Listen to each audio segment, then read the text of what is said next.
Carol, we're recording, right? Yes. All right, good morning, everybody. Good morning. Thank you all for the early start. Mary, thank you for Thank you. bringing coffee to Coming early. for everybody. We are gonna do public comment at 8 o'clock. So we're gonna, I think, just jump right in. Patrick's gonna put the list back up on the screen, and we will begin essentially with the tier 1 projects. When Patrick puts the tool up on the screen, Patrick, if you could toggle over or highlight that column Q. I just want to flag for everybody that we had a conversation a couple meetings ago about reinvestment. And what we did in the interim after we took your feedback was added this column so that we could flag as we go whether a project is essentially reinvestment or deferred maintenance or it's new construction. So you can see really easily, and this will help us when we get to the end, identify which project is in which bucket. There will be the need to have a conversation about unnamed project reinvestment. So we will keep that in the back of your head. We'll need to have that conversation when we get to the end after we've gone through all of the named projects. Similarly, with other citywide programs. So anyway, just keep that in the back of your head. I think if we're good to go, let's turn it over to Patrick and we can start at the top of the tier 1s. And we'll kind of use that same exercise that you've been using. In consideration, removed from consideration, or parking lot. Yeah, so before we jump into this, I want to highlight something for you all. I have, in anticipation of Tuesday's meeting where we're going to have the tier 1 culturals come in and present, I have pulled those off of this list because there's no point in having that conversation twice. If we're going to listen to those presentations, you should talk about those one time. So those have been pulled off. The other thing that I have pulled off for talking points today are the citywide programs. So if we're going to talk about those holistically, I've gone ahead and stuck those into the parking lot. So just know that going in, that leaves us some talking points for the future. So reel in. So starting off with the American Indian Cultural Embassy. So this was from the Arts and Cultural Venues Subcommittee. This was the only project that we had that was a unanimous tier 1. This would be establishing a cultural embassy for the American Indian community. We do not have a location yet, although there are a couple of sites in District 11 that are the likely home of this. This is Councilwoman Gilmore's highest priority project. This is highly supported out of the Indigenous community. This would provide a spot for keeping some of the Indigenous arts and culture really at the forefront in Denver here.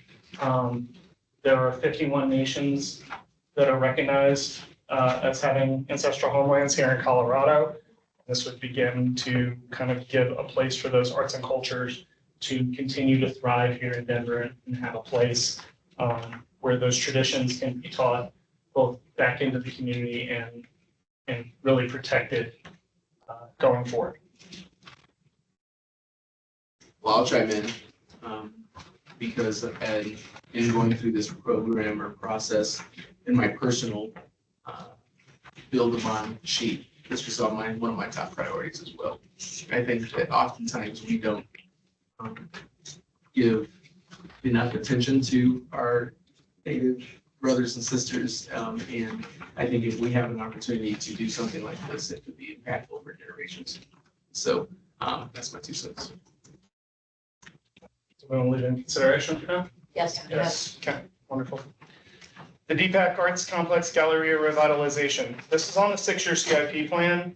It was not submitted by Arts and Venues. It was what we believed was likely somebody reading through the 6-year CIP plan highlighting it and going, wow, that's a good idea. They should go ahead and do that now.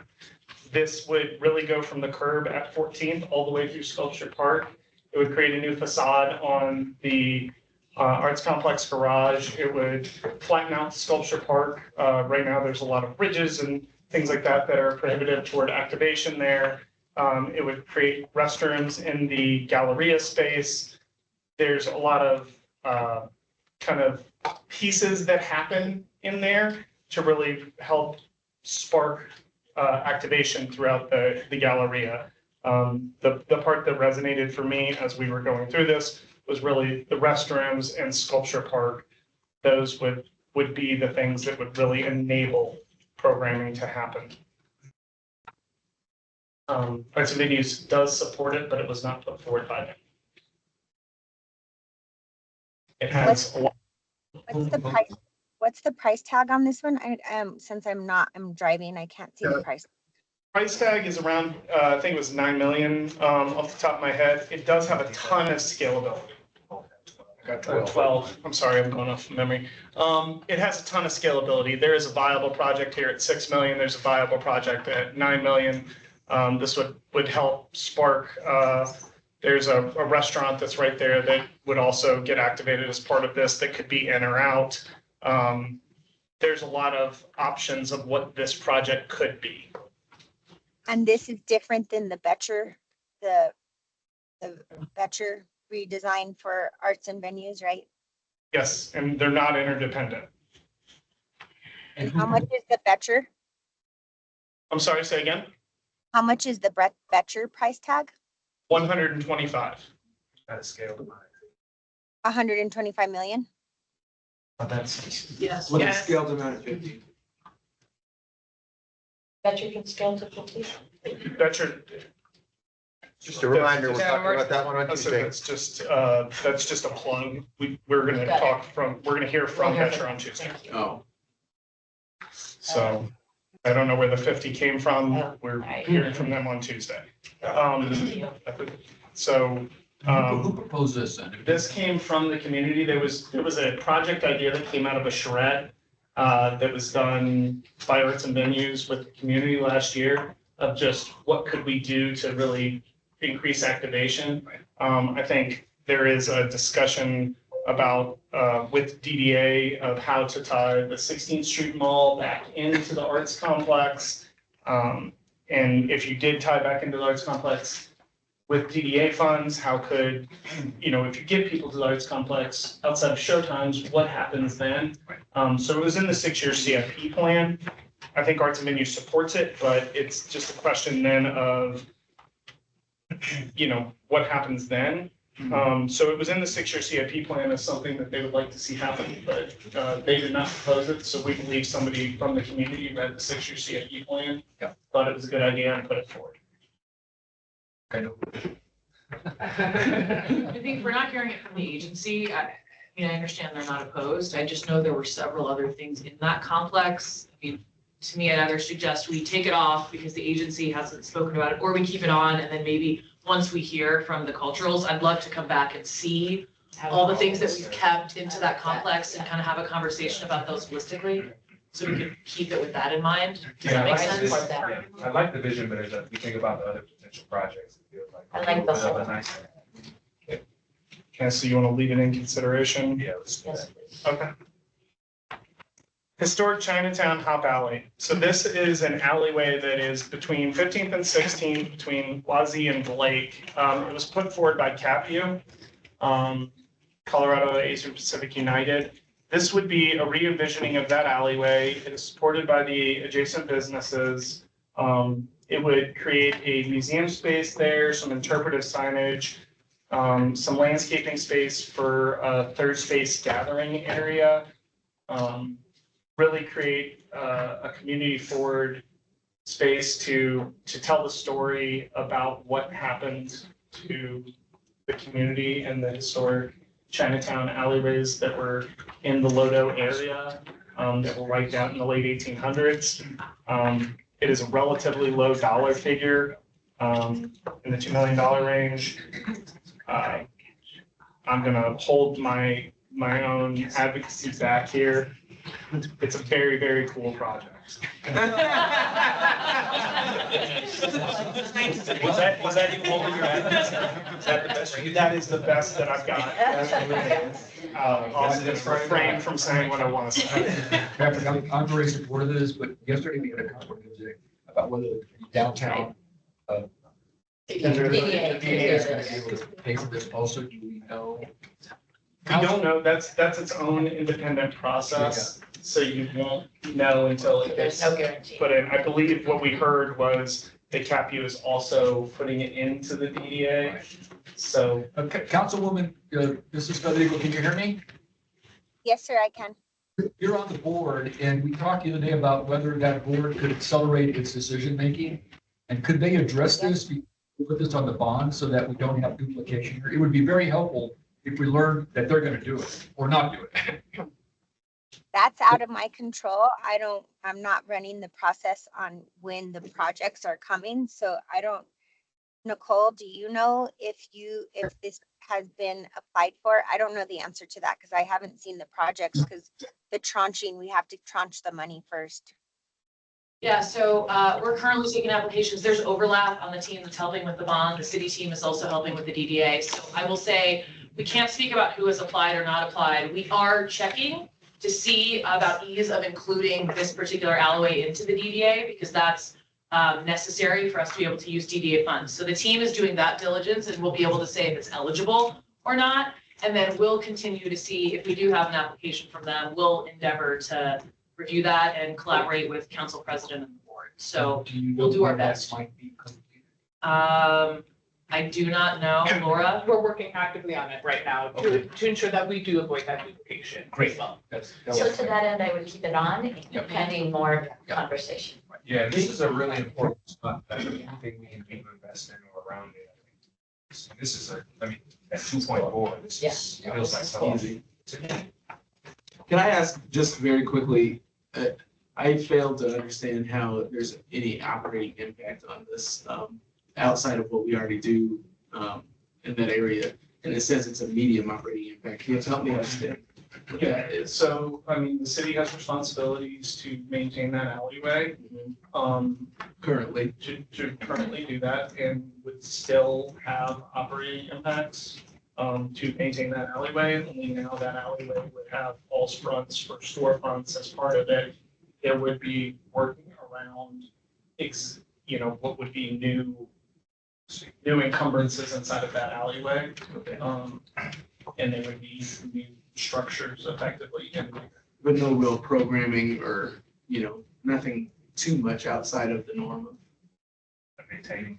I mean, there's gonna be grass and landscaping. Oh, that, yeah, So sure. there's extra things that have to get figured out as part of Okay. this. Who takes care of the alleyway at the Bill building, right behind the Bill building? Is it Bill You're talking about the dairy. Yeah, the dairy. area. So that's a great question. My understanding is the dairy block does Okay.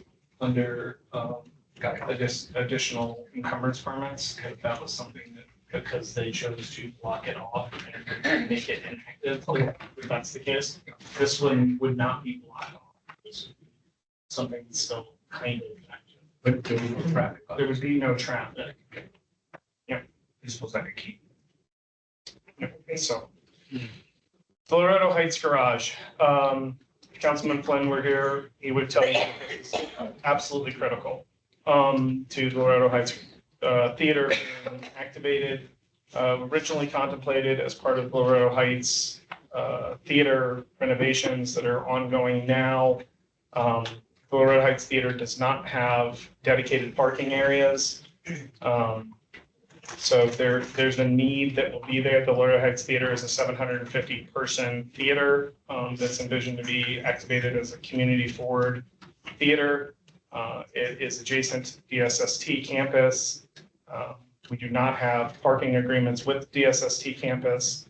There is, again, no dedicated parking for this. There is land to make a dedicated parking, not enough to support 750 spots. It does have a ton of potential for scaling. So it doesn't necessarily have to be in the $38 million range. It has chances to move up and down pretty pretty significantly. When will the phase one be finished? The theater, I believe, is slated to be done at the end of mid-27. Is it 27? Seriously? I mean, it needed a significant remediation. Sure. Do you think it was? Yeah, but I mean, I don't know. It's just suspected. So, And, you know, I think this is the neighborhood I grew up in. I'm very familiar with Loretto Heights. Where I fail to understand the urgency is if the mayor didn't announce a bond, what would be done? I mean, this is an urgency because we have a bond, but my thing is, we are already going with this project. And I'm just really still curious on what was the plan if the mayor decided not to do it, right? Like, A surface parking lot and a deferred plan to one day get a garage. It's just the one day because of the bond. The proposal was the one day assembly. That's what the community asked for. Councilman Flynn very much supports it. Yeah, and we're also just looking at our current bond programs as well to see if there's capacity there, but again, until we get further along. So we're working through just different alternatives to see if we can. What's the absolute need for that parking garage and how do we just think through that as well? So. Happy, you have your hand up?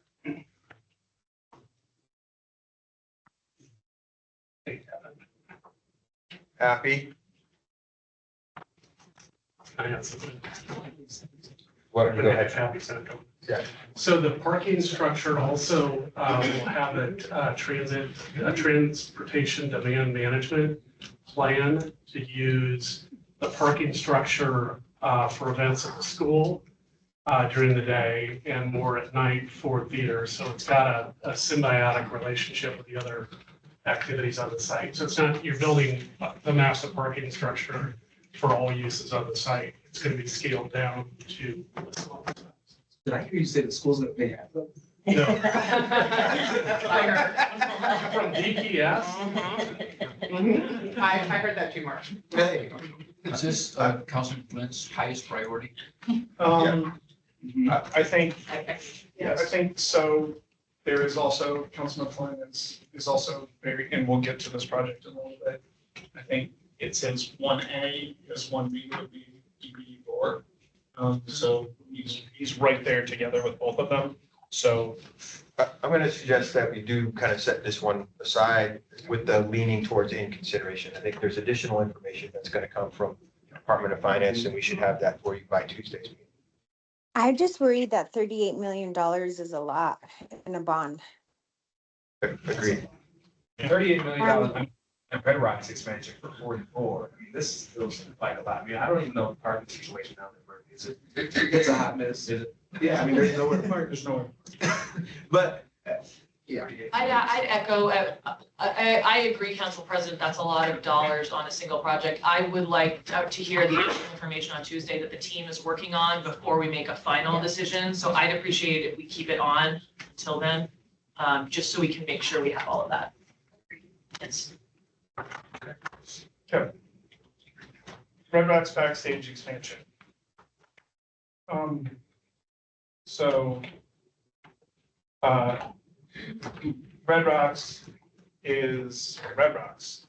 If you need me to explain what Red Rocks is, please see me after, and prepare for like an hour of me just talking. Don't do it. You're gonna have your concert stories. It is a trap. But I do think one of the things that you did highlight in that conversation, Patrick, is how important it is to understand what else Red Rock supports. Yes. And that we're not just investing in Red Rocks here, we're also investing in art rangers, we're investing in other components of arts and venues work that is directly connected to Red Rocks revenue. How much is this? This is 44 and a half. So I just don't, like, I'm gonna be the bad news friend here. I don't understand how we keep doing this because we're gonna build a $2 billion bond. So this is when we're gonna have, like, if we're gonna do $38 million for a parking garage and $44 million. So you just have to keep into consideration, I mean, what's impactful and not impactful, right? Yeah. Like, I think Red Rocks is economically viable because we get to get, the seat tax. And that really helps, like, especially right now, as I'm thinking about the downturn of the budget. I want things that are going, so back to the one that we just parked for 38 million, does that benefit seat tax? So I need to know, those are questions I'm gonna need to know. If I'm gonna have a $38 million project, I need to know if it has a seat tax. This has a seat tax, and when I look at our revenue, it helps in the next like 4 or 5 years. I need something that's gonna make sure that gets us out of this economic downturn. And I 100% Sorry, I'm agree not with gonna you. be, I'm just gonna be the voice of like what's happening right now. I 100% agree, and I think the other thing I'd add to that is, does it represent and support other things like lodger's tax, right? Yeah. Does it bring in other areas of economic development that maybe it's not a direct connection, but like, for example, Red Rocks probably brings in $1 billion of lodger's tax. Seriously. And so, you know, my thoughts about Red Rocks, I've been there when they were pulling things up the ramp and I've seen the hard things about it. My only question is, what part, and this is a Laura question, sorry, Laura, just took a bite. But what percentage of our special revenue fund for Red Rocks goes back to capital improvements for the actual Red Rocks facility itself? So that is, I'll actually answer that. The answer is, that depends on how Arts and Venues chooses to manage it. And it's complicated because effectively Broadway, and Jen, you can chime in if I start going off the topic here. Broadway and Red Rocks are the two money-making ventures of the SRF. All of the other entities, including Loretto Heights, do not make what they spend. They're money lost. If Red Rocks kept the money it generated, we would not be discussing this right now. Red Rocks, and this is what Ben was referencing, Red Rocks provides funding for a ton of things that people do not understand. They supplement the operating costs for things like Ellie Hawkins Opera House. They supplement operating costs for Fetcher. They supplement the overwhelming majority of the funding that funds all the Mountain Park Rangers in the city. So the Mountain Park Rangers in Genesee are funded out of Red Rocks. Red Rocks, if it kept all of its money and it just operated as a standalone business, does not need bond money to build a backstage expansion. But because it effectively floats all of the other cultural programming around the city, that's why we're having this conversation. So I think my finishing comment on that is 100% supportive of this project with a caveat that we can't keep saying that for 20, 30 years.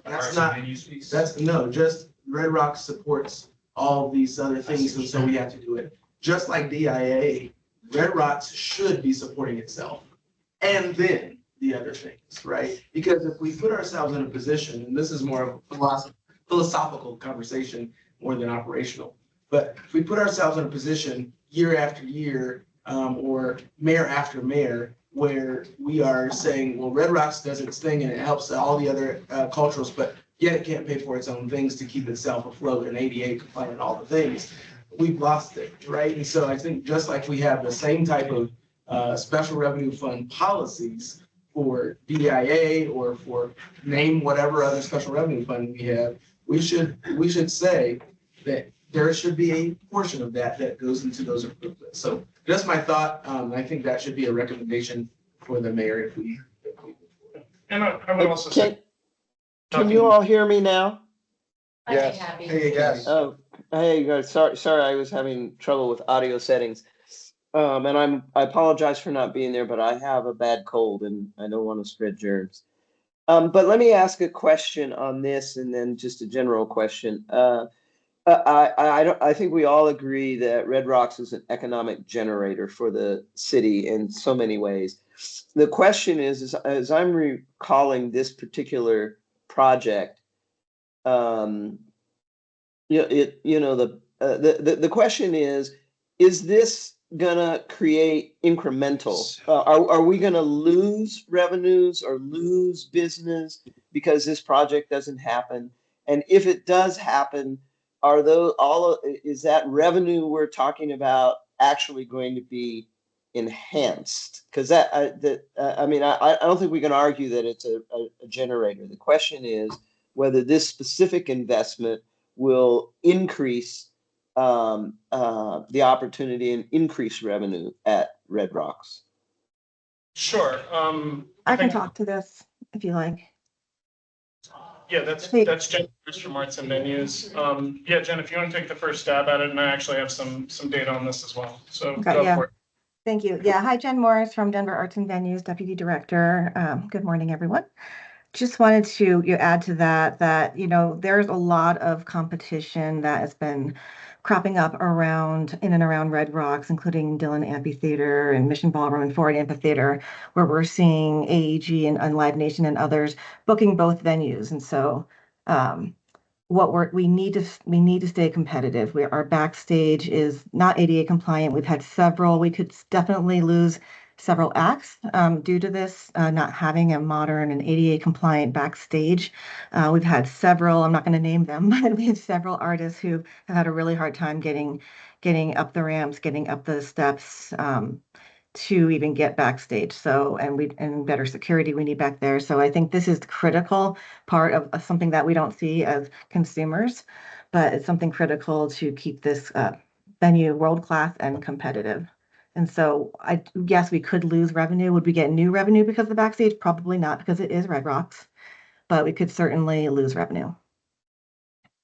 Thanks, Jen. One other question, and this is a general question on a number of these projects.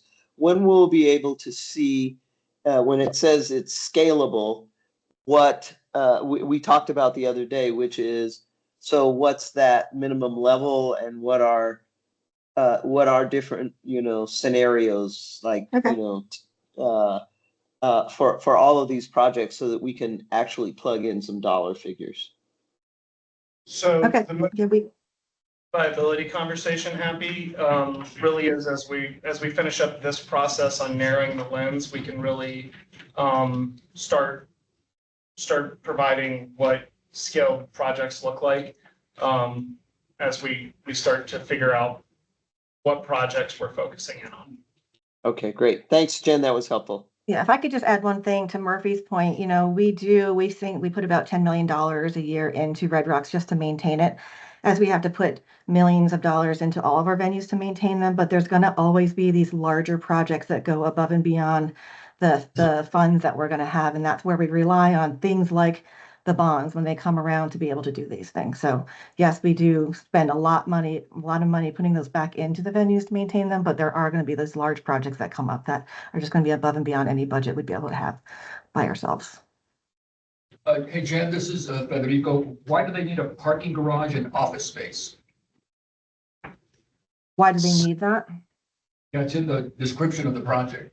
I can see Yes. back improvement and all that for the artists, but why a parking garage and why office space? Yeah, I mean, we're trying to bring this up to industry standard, really, and have a nice place back there, a place for managers and whatnot, a place for them to just pull in and be able to go right into the building. So again, it's scalable, right? But this is what we'd like to bring it up to industry standard Yeah. of So what artists expect these days. Yeah, that parking lot is a mess. It's a disaster. so it's a production office for the shows. It's not a staff office. So when a show comes in, their production staff need a place to work during the show. Okay. And the parking garage is again for show parking, not for our staff parking. So just for separation of what we're talking. So if you were to look at the backstage area now, there's about 15 spots back there total. Yep. So when you talk about bringing a band in or an artist in, like their staff, the hairdressers, makeup artists, support staff, like there's 15 total spots. Got it. But is it a garage or just parking spaces? It's parking underneath the area. It's covered. We don't have a covered area too for loading. And Which, Jim- we know the weather up there, and also just, it would be mostly for the offices, mostly for the shows, but we actually don't have any staff offices up there. Our staff offices for the Red Rocks crew is actually at the Coliseum. I say we keep it in, and if it's one of those things that we need to take it out later, we can, but Yeah. I think it's, Agreed. like, when you think of Denver, when I travel, you're like, oh, you have Red Rock. All We the time. have, That's like, we have to. It's a huge regional It's drive. huge, regional. Yeah. And Jen was mature enough not to say the name. I'm just gonna say that if we can get someone like Diana Ross, we should not. That's true. Or Bob Dylan or Stevie Nicks, whatever, or James Taylor. But yeah. Yeah. I'm gonna put the final point on it and then we can move on. Denver Post released a list of the top rated amphitheaters in the country. We all love Red Rocks. We all think Red Rocks is there. Red Rocks wasn't even not only was it not the number one, Red Rocks was number 7. It wasn't even the number 1 in the state. Wynn Amphitheater was number 4. Dillon Amphitheater was number 9. Ball Arena has a Live Nation venue scheduled to be built there that is 9,000 seats. Red Rocks is 9,900. They're not planning on competing to take acts from Mission Ballroom at 3,500. They are absolutely planning on competing to take acts from Red Rocks. So, It's like an easy. challenge. So. Moving in. Anybody here from Denver Post? I'm out of office. Moving on to 13th, 14th. We had previously shown you the 13th and 14th broken out. This is the combined safety improvements. We had talked about the two-way conversions. This is the two-way conversions and safety improvements combined. Again, very, very scalable. There is a project here at 60 million. There's a project here at 40 million. There's a project here at 20 million. Very, very high very, very high priority for Councilwoman Sawyer. There's segments you can do. They do, we feel very strongly need to be done together, 13th and 14th, wherever you do them. You can't just do one two-way conversion, they have repairs. Remind me what length this is, how many blocks gives us 82 million? Taylor, do you know, or? I should tell you, this Deb Turner with Dottie. The original, the $80 million project was all the way from Broadway to Yosemite. That's, Dottie's actually a project from, go back to Yosemite, so that section is out now. So it's basically Broadway to Quebec. Actually, with the two-way conversion being from Colorado to Quebec, and safety improvements in the downtown area. Which is actively used. Because those two are very active. People see them as a way to get across town so easily. I have a couple of questions. One is, this is conceptual. According to the markup that I saw. Yes, there have been studies done, but yes, it has not been any preliminary. And has there been any conversation about what happens when you convert one ways to two ways and what kind of revolution will result from that? Generally, it at least results in reduced speeds on the Yeah, corridor. for sure. Safety. But I mean, what's the community reaction to that? I did this years ago and I always had my head knocked. No, so this is serious stuff. When people rely on these arterials, and they go fast, no question about it. But has there been a lot of community outreach to talk about how people react to this? I might have to reach out to Taylor on that one. Finding any kind of answer to that one. I know we have been doing a lot of conversions in the downtown area. They've been pretty successful. That's downtown. This is 13th and 14th. This is a major, and I know people go very fast there. It's not safe. To ask a different type of question, is this shovel ready? Is this a, so a lot of the ones that we're on tier 2, that was one of our criteria, because it has to be built in 6 years. We want to have this done, so I'm just concerned. I'll just say, I'll be like, once again, bearer of bad news. Colfax is under BRT right now, and if you go down there, it's really challenging. So are we adding more challenge to an already challenged area is my question. And I'm 100%, I want to support my colleagues. I just don't know if that area could sustain more construction on it. I mean, look at what has happened on the 16th Street Mall. I've heard pleas from the business community on Colfax.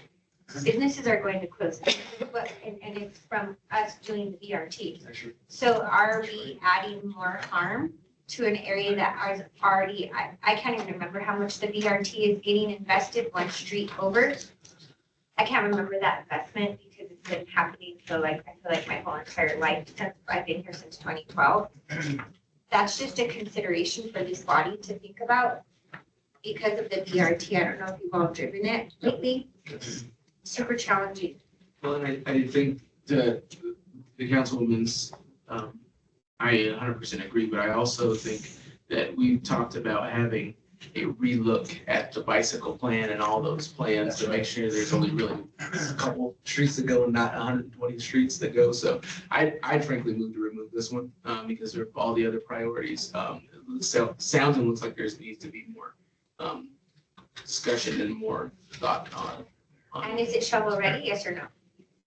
Can I jump in on that?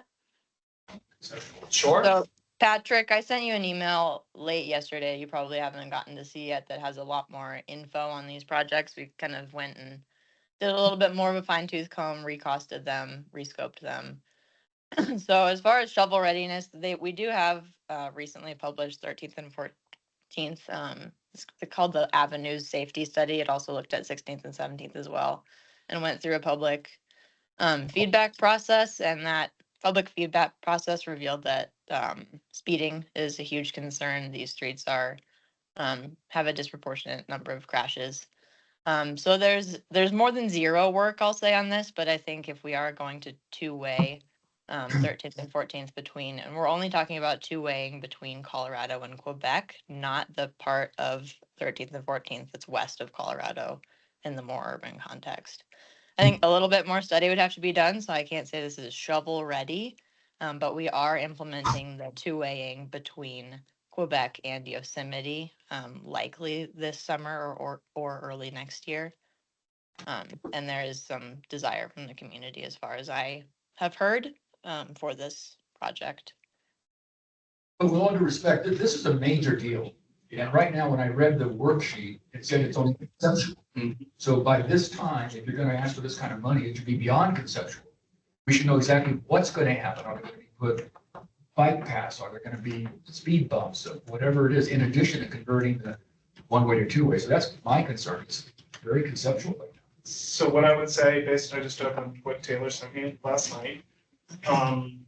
My recommendation to the group would be to take this as a project out of consideration. Let us rework what she sent me last night into a proposal, and I will get back to the group. If you're going to consider something, consider what she sent me last night. I would not consider what is on here as a thing. Because we had conflicting, I just heard from Broadway to Quebec, and now I just heard Colorado to, so we need to understand the scope, 100%. So my I'm recommendation is good with that. take this off, let us rework a proposal, get that to you, and consider the reworked proposal, which is significantly different and reduced from what was in the original. That's great.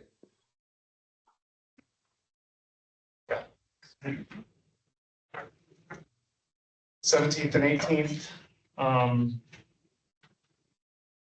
Sorry, I'm flustered. Kathleen, speak to 17th and 18th while I read this. It's transit reliability improvements between Broadway and Colorado, 17th and 18th to increase, so transit signals, improve bus stops, pedestrian crossings along that corridor.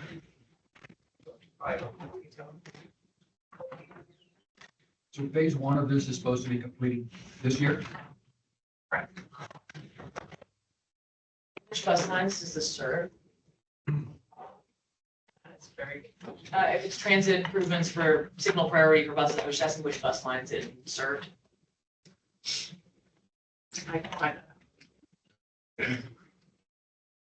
And from where to where? Colorado to Broadway. Why 30 million? Civic Center Station, yeah. Why does it cost 30 million? Rollabouts, improve several uncontrolled pedestrian crossings to increase safety. I think just the concrete work is really expensive for those bulb outs. And then signals themselves are also extremely expensive, up to like $1 million. Depending on what type of signal infrastructure you're looking at. What is a bus priority treatment? Good question. So these are kind of treatments that allow the bus to get ahead of traffic to make sure that the buses are reliable and not stuck in traffic. So things like transit signal priority that allows buses to queue jump around stopped traffic at signals and things like that. And is this shovel ready? This one's closer to shovel ready than the 13th and 14th one because we do have a phase 1 version that's essentially doing a lot of these things, but in that kind of paint and post low cost improvement space. And this is really just beefing up that project and making it more permanent and a little better. It's based on a study like the one I'm advocating for 38th Avenue, that's not even this much money, is a high net work injury, and it had a road safety audit and it has recommendations from there. Is what study has recommendations for this project that I could like, that has gone through community vetting process? Yeah, this project, I have to double check, but I believe it has gone through a community process quite recently. Say hasn't or has? She doesn't know. I think it's a gray area. It feels like kind of a gray area. I vote no. Yeah, I have to say no. I think we have to just have shovel-ready projects, and that's something that we keep asking how all of the other.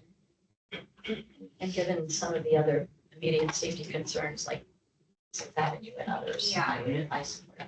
Yeah, And especially on the 6-year time frame, I think that's a really good point. yeah, we're trying to get a 6-year time frame. Yeah. Because I think this is the only bond that's done that besides the 2021 bond. It's 6 years. 6 years goes fast. We're still working on the 2017 bond. I'm looking at Laura, I'm on that committee as well. So 6 years is super quick. Yeah, I say remove it. Consensus? Yeah, I didn't have to look at it. It's the 15, 15L and the 20. Can that be good, please? It's the 15, 15L and the 20 that use 17 and 18. For the first line, for RTD. All right. So First and University, it's a major intersection in Cherry Creek. It is another Councilwoman Sawyer priority. It's a full reconstruction of that intersection. In the scheme of things, fairly low dollar. It needs to be coordinated with the ongoing design for the First Ave down in the university, but it is not interdependent on that. It can be done alone, which is why it's broken off from the First Ave discussion. I'll be an advocate for this one. We just rezoned the old Bath and Body Works parking lot and that whole entire area. I think we rezoned it to 5 stories if my memory, my memory's not serving me 100%. I sit on a lot of meetings right now. But we just rezoned it. It has an affordability concept to it. They're going to reconstruct within that whole Bath and Body Works parking lot where the Cherry Creek farmers market is sometimes. They're going to reconnect everything and do a lot of reconnectivity, and they did a whole entire study. And so if I feel like if I'm in that, if we have private, I think it's east-west development. If I'm investing in private development and we're asking private development to invest, I think the city should piggyback and bring that. And when I heard from my colleagues on that who represent that side of town, that intersection is super dangerous and they want it fixed. So if this is a fix, I say we do it because as that project gets reinvested and built, it's going to bring tons of people into that area. I can't remember the density, but it's a huge project. $1 billion. Yes. And I have a similar question about the connectivity between this project and that project. Because my personal opinion is there will be increased traffic, as a result of a $1 billion investment on that part of the city. And what exactly is a geometric change? to that intersection? I think I know where it is, but could someone explain it? So that, yeah. You want to speak to that? Sure, yeah, it kind of removes kind of right slip lanes, continuous lanes, and also protected laps. It actually, yeah, it narrows the intersection, so you have better pedestrian crossing with also, getting rid of those free rights that happen there too. Narrows the intersection? That'll help the traffic? Not well, the other project that you'll see on here is for the Cherry Creek Trail, and that actually shifts into the median through there, so we'll have to realign somewhat through that intersection, but know that each individual project doesn't preclude the other project from happening. They actually build on each other, so they don't all have to happen at the same time. We can actually build these in phases. So I'm in that intersection at least once or twice, 3, 4, 8 times a week. And the last thing I would love to do is fund a project that narrows and makes it harder for traffic. Because we're putting in other things. I just want to put that out there. To me, if this is going to expand geometrical, all the buzzwords, all that kind of stuff, I would hope it would help traffic move more swiftly and more safely through there, not narrow and make traffic worse. I just want to put that out there. So narrowing, it's gonna sound backwards. Narrowing intersection widths reduces pedestrian crossing times, which actually changes the signal timing, which lets traffic flow faster. It sounds counterproductive, but that's actually how it works, right? Like when you think about the timing that you're sitting in a red light, a lot of that is based on the pedestrian cross time, right? So when you narrow an intersection, the amount of time you're sitting in a red light is based on getting pedestrians safely across, right? Like, because that's our most vulnerable user and that's what we're focused on. So narrowing an intersection actually lets traffic flow faster. This one's kind of that two-phase where they have to cross twice and putting some pedestrian refuge better in the median there too, actually. It's probably more narrowing of the median through there than narrowing of the intersection. So this would let it flow faster. Is there a design we could look at? I'm sure we could get at least some preliminaries. Because a lot of us use that intersection. Make note, thank you. Sure. Let's keep it on for now. I say yes. Yeah, I agree. Thanks for going back to working. When I heard narrow, I was like, oh, Jesus. I'm right there with you. I laughed for a minute. It's not- Yeah, close. You want to just skip up? Skip down. Okay, we're going to go out of order here and we're going to talk about First Ave and Cherry Creek Trail since Deb wanted to open up about that. Go ahead, Deb. So this is that stretch of the Cherry Creek Trail that goes in front of the Denver Country Club along Spears, a very narrow sidewalk, a lot of two-way traffic, heavy traffic along the trail there. This proposes, instead of moving that big wall of the Denver Country Club, and I think they're opposed to continuing that land, this moves narrows the median on Spear and makes the trail wider through there. So better pedestrian safety through there. This connects into the intersection improvements at First University, making it safer for the cyclists and pedestrians that are using that trail. So I have a question. So the last one was $5 million, right? And that's a huge intersection on First and University. This is $28 million. So is this scalable? Can we get this done with $8 million? Or does it really need $28 million? Like, what's the $28 million cost? Because I know exactly where you're talking about. It's like that back entrance into Cherry Creek. What's the $28 million? Like, if we were thinking about priority and we had to figure out which one would be a priority, which one makes a better impact for safety in that whole area? This one or the one we just talked about? That's a very good question. Yeah, that's why I, council president, I asked you. So I don't make friends in this role. I'll tell you that. what I would say is, I would propose it a different way. The First and University project is roundly supported, including by Councilwoman Sawyer. Okay. This project is not supported by Councilwoman Sawyer. It is divisive in the community. There is conversation about the median, which would need to go away, which is historically protected. So there is. That takes it off right there. Thank you. Information. I would like to say one thing too, is I keep seeing BRT get snuck into so many of these projects. And BRT was literally brought to us, 20 years ago? And we're just now shoveling it. And I just wonder what the studies are, and this is for all of our transportation colleagues. What are the studies from other cities in the country, even our own, that people, number one, are still riding the bus? Because I last heard that RTD is losing money because there's nobody riding the bus. Number two, that buses need their own lanes and that it's actually a successful program. As they keep getting snuck into these, all these projects, I just want to know, because this one talks about the future of BRT. Like, I don't. Well, conveniently enough, we have RTD board member. Let me change hats for a second here. So the position, I'm the vice chair of the board, so I can take a little bit of a position. The current Colfax BRT will prove whether or not we adopt it. The 15 is actually still, which goes down Colfax, is packed. It's a widely used bus route. This is a great one to test to see if we can push that up at higher frequencies. I can tell you my position is we need to test both the use of this and how to best avoid business closures in future efforts down federal in Colorado before we start other BRTs. So. Since you're here, I hate to put you on the spot. Don't ask me what the bus numbers are, though.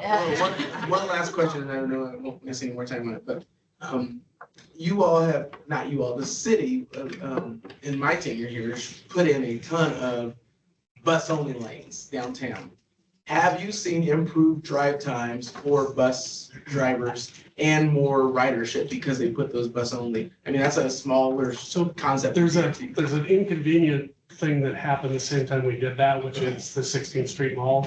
So there you have 15th and 17th buses that are interacting with the mall ride, which isn't a mall ride anymore.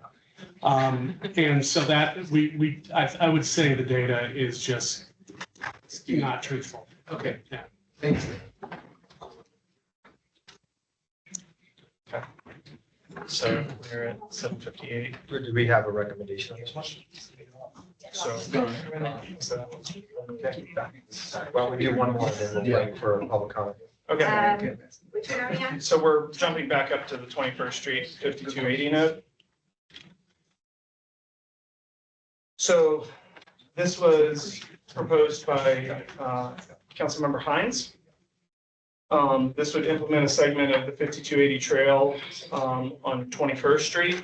The 5280 trail is a linear park street hybrid concept. So it is a pedestrian first concept in streets. It is kind of got its first segment proposed to go on a comma right now that we're working through. This would add additional trees and green infrastructure, pavers and squared concrete, and be more of a park in street conditions. It is a newer concept. That is where the price tag starts to get a little higher. It would improve crossings. It would prioritize the pedestrian over vehicles in these areas. I'm sorry, I was having a computer issue. How many streets for 40 million? Do you know the limits of this? I know it's on 21st. The limits of this one are from Wine Coop to Benedict Fountain. Isn't that Broadway? Yeah, what's the number of blocks, Taylor? Oh, the number of blocks. Let me count them. Hold on. I think it's 5. I'm just trying to understand a little on this one, and it's hard for, I'm not the most visual person, so I will concede that. I'm trying to understand how this plugs into just some of the other investments that we are making downtown. Are we are we just spreading too thin? I mean, we have the mall open, we now have this. I mean, is this transportation? Is this place? What is this? I think it's place, more than transportation. It's in Watson's district though, right? We can't put it on any of his priorities. I think it goes between Watson and. Watson and Hines? Hines. But I Hines think doesn't, I think it's, but Hines doesn't even have this on his. Yeah, I vote no. I think we pull this off. I mean, And on the Dottie document they gave us the other day, it refers to it as reimagine 21st Street as a shared festival street. So that's. don't we have Wincoop Festival I'm Yeah. on Yeah. our list? Yeah. Okay. yeah. Let's move on. All right, we're at 8 o'clock. We're gonna give Patrick a break here, and then we're gonna do 15 minutes of public comment.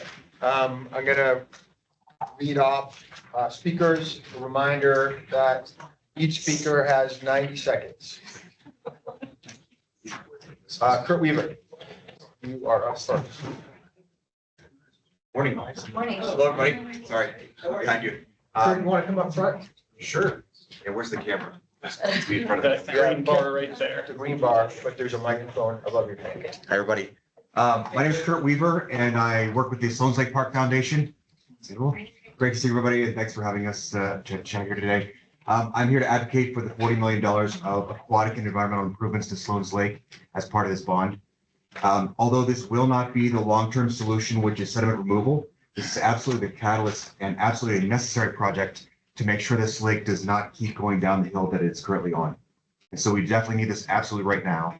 This is also going to be the catalyst that then our organization and others in the community will work on to then use to get the regional solution done, because this will be a regional solution.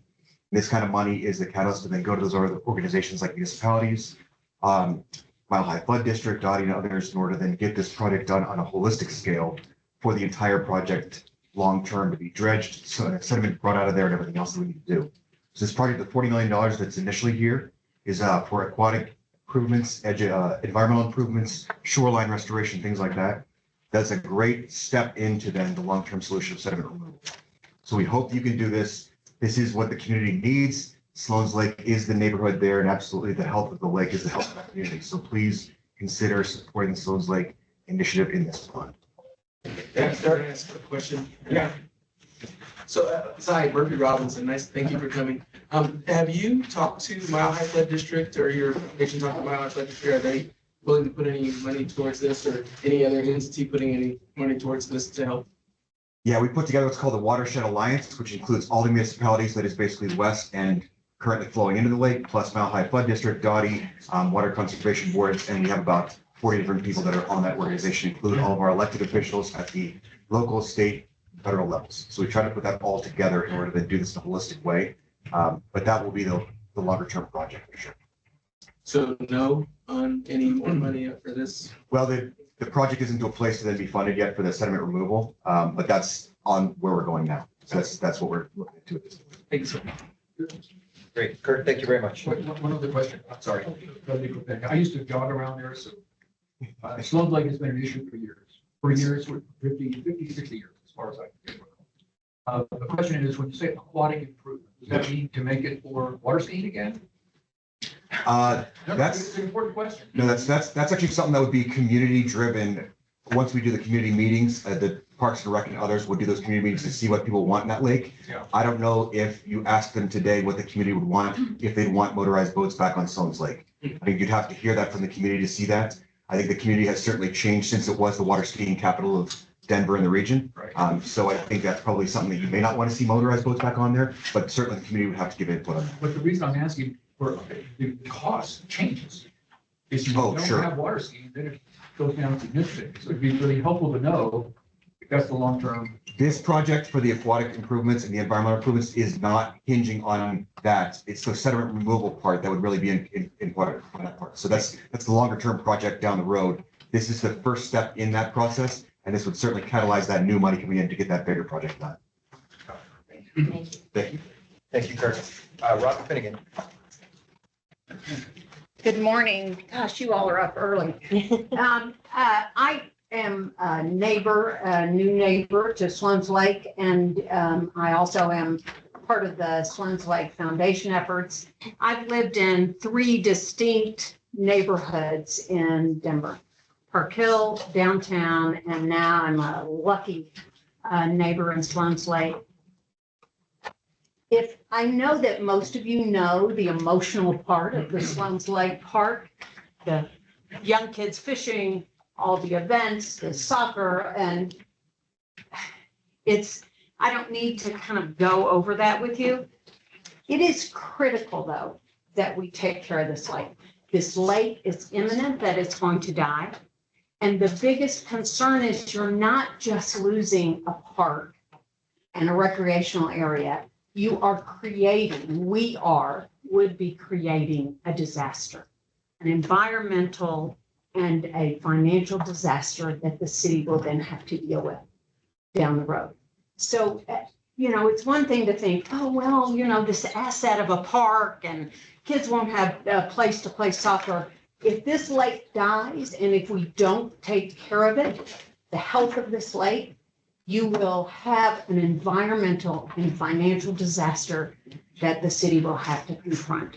So I know that you all have been to Sloan's Lake, have seen the advantages of the park and the beauty of the park, but I really implore you to look at this as one step towards a longer solution that will save the park, but also to eliminate the problems down the road of a financial and environmental disaster that you'll have to confront. That's my thoughts. Thanks so much. Thank you, Robin. Renee Miller-Chacon. Jennifer Weddle. Good morning, committee. Nice to be with you virtually. I'm sorry I'm not there in person. My name is Jennifer Weddle. I'm a Northern Cheyenne Tribe attorney. I live here in Park Hill. I co-chair the American Indian law practice at Greenberg-Traurig. And I'm speaking today on behalf of an American Indian Cultural Embassy and the opportunity that represents. As you all may know, Denver is a longtime home to many different tribal peoples who ended up ceding land before Colorado's entry into the Union, but it remains a vibrant hub of American Indian culture. That includes being the center of a lot of tribal organizations and gatherings. It's still a gathering place for tribes across the country. I've represented both the Southern Ute Indian Tribe and the Ute Mountain Ute Tribe as a lawyer. I also represent the Coalition of Large Tribes, which is the more than 50 tribes that have reservations of 100,000 acres or more. More than half of them have historic connections to Colorado and would welcome a place to gather, to celebrate culturally, and also to provide education for the very large numbers of urban Indians in the Denver area, and for those who come to Denver for events like Denver March Powwow, which draws tens of thousands of people each March. Couldn't be prouder of Colorado's history of engagement, positive engagement, and the city of Denver's, and a facility like this would just mean so much to so many Native American people. Happy to answer any questions, but really appreciate the opportunity to support the embassy in a place like the National Arsenal, which is connected to our bison rematriation, and just so meaningful culturally. Thank you, Jennifer. Woody Garnsey.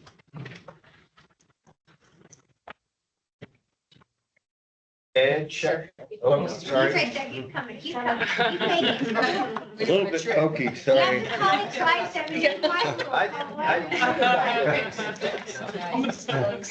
Hi, I'm Woody Garnsey. I'm a Denver native and a longtime Park Hill resident.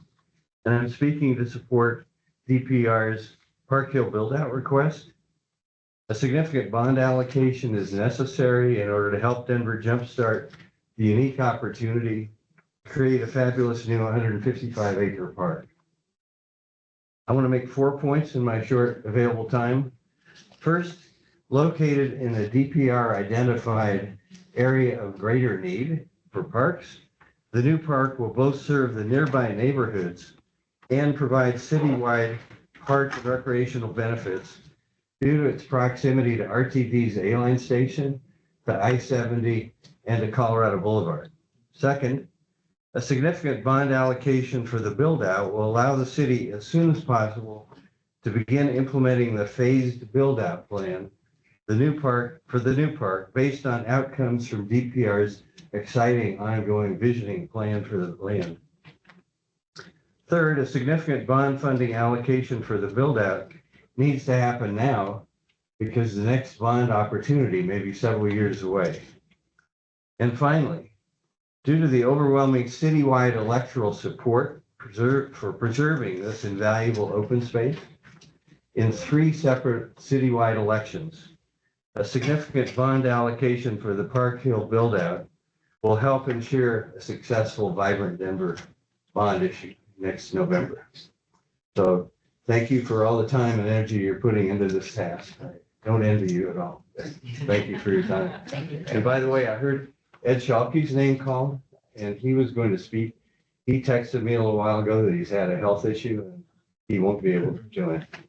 Thanks, Woody. Quick question, Woody, how far along are you in actually identifying the phase 1 work or activities in the park? Is that still ongoing, or is that one of the things is, I think the voters need to have some specificity about what they're voting on in terms of 125 million, I think it is, whatever the amount is. How far along are you with the actual? Well, Joe Clark is the best person to be able to answer that. I know he spoke to you at length, sometime in the last couple of weeks. But what's happening now is the visioning process has already begun. This DPR has hired a consultant to help. Their goal, as I understand it, is to have a clear vision come out of that before the November election. Not a final design plan at all, but clear direction. I mean, this has been a very contentious issue because a lot of, as you all know. And there are people who want vast open space, people who want more hardscape and more, more formal recreational space. So this Saturday, there's another meeting in Axon Park where they're encouraging the neighbors to come, and not just the neighbors, but the whole city to come and say what their preferences are. And my understanding is Saturday, we will see some concept plans that flow out of the first meeting that they have. So it's hard to say this is shovel ready because it's not. But if we don't start now and have to wait 4 or 5 years, it would be a terrible loss to the city. Thank you. Thanks, Woody. The Honorable Jeannie Robb.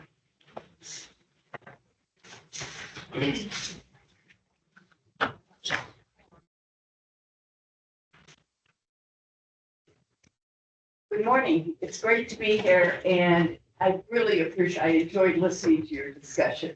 I really appreciated how hard these decisions are.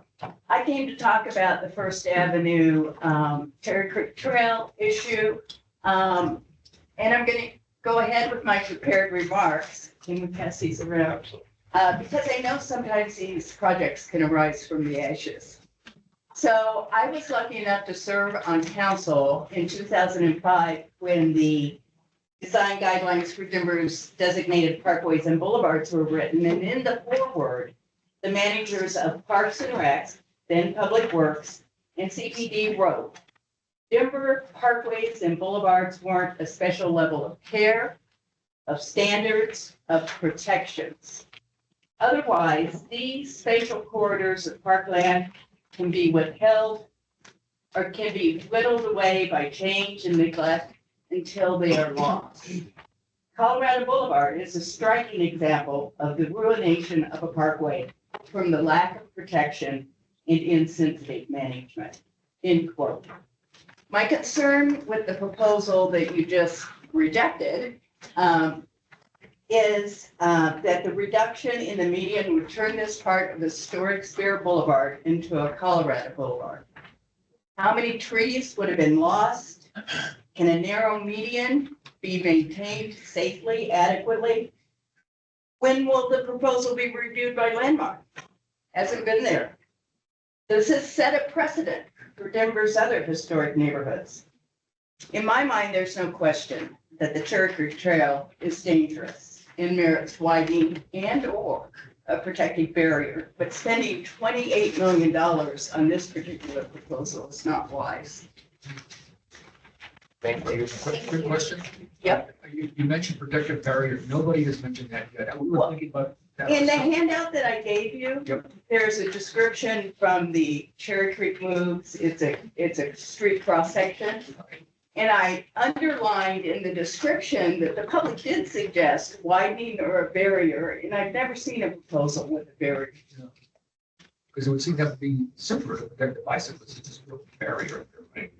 And it wouldn't disrupt construction forever on the whole street. And you wouldn't narrow the median. Right.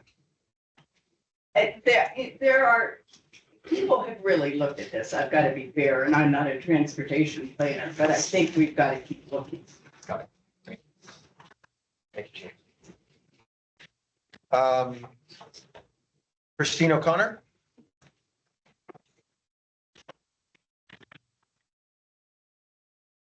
Thank you, President Sandoval, for hosting this and the committee. And thank you for hosting more input. I know we've all written and we care about a lot of the issues.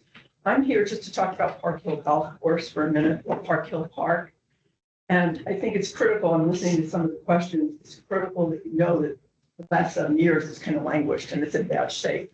So I think we need to start now. And I think seeing Denver's commitment to acquire the land as park, seeing that city council just voted to rezone it back to what it was, public space. And I hear that DPR is going to open it to the public for walking this summer, sometime this summer, which is fabulous. But it's only in combination with some funding that we're going to see a real game changer for Denver and get the regional 155-acre park we need. We've been waiting a long time. You all know that we're short on park and open space per resident, and that has to be fixed.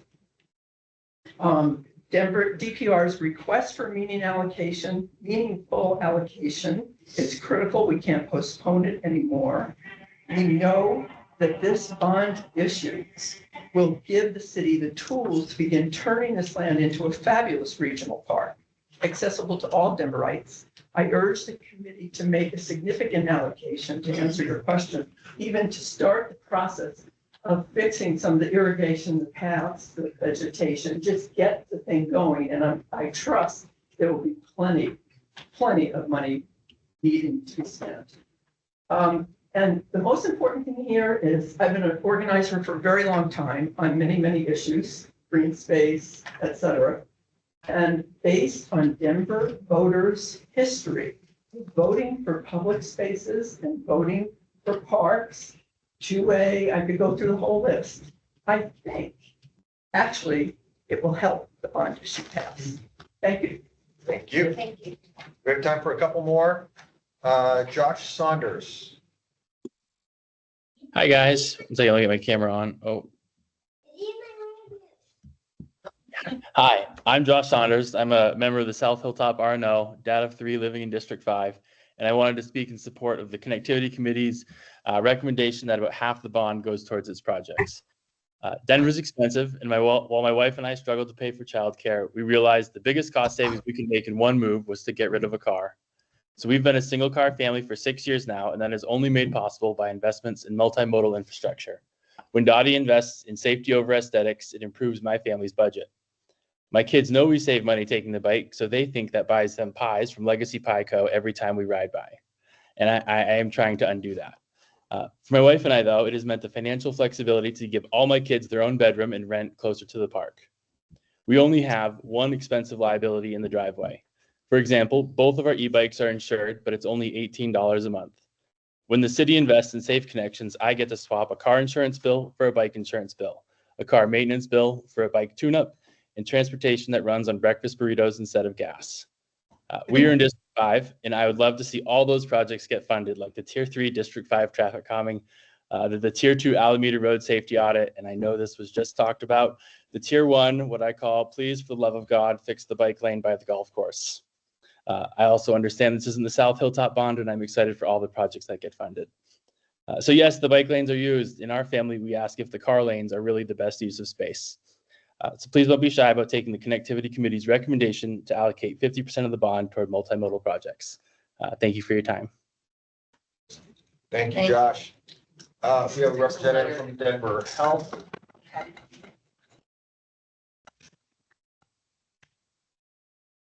Good morning, everybody. Good morning to a very hardworking committee. And I don't envy your tough choices here. My name is Patty Clinch, and I'm the board chair for the Denver Health Board.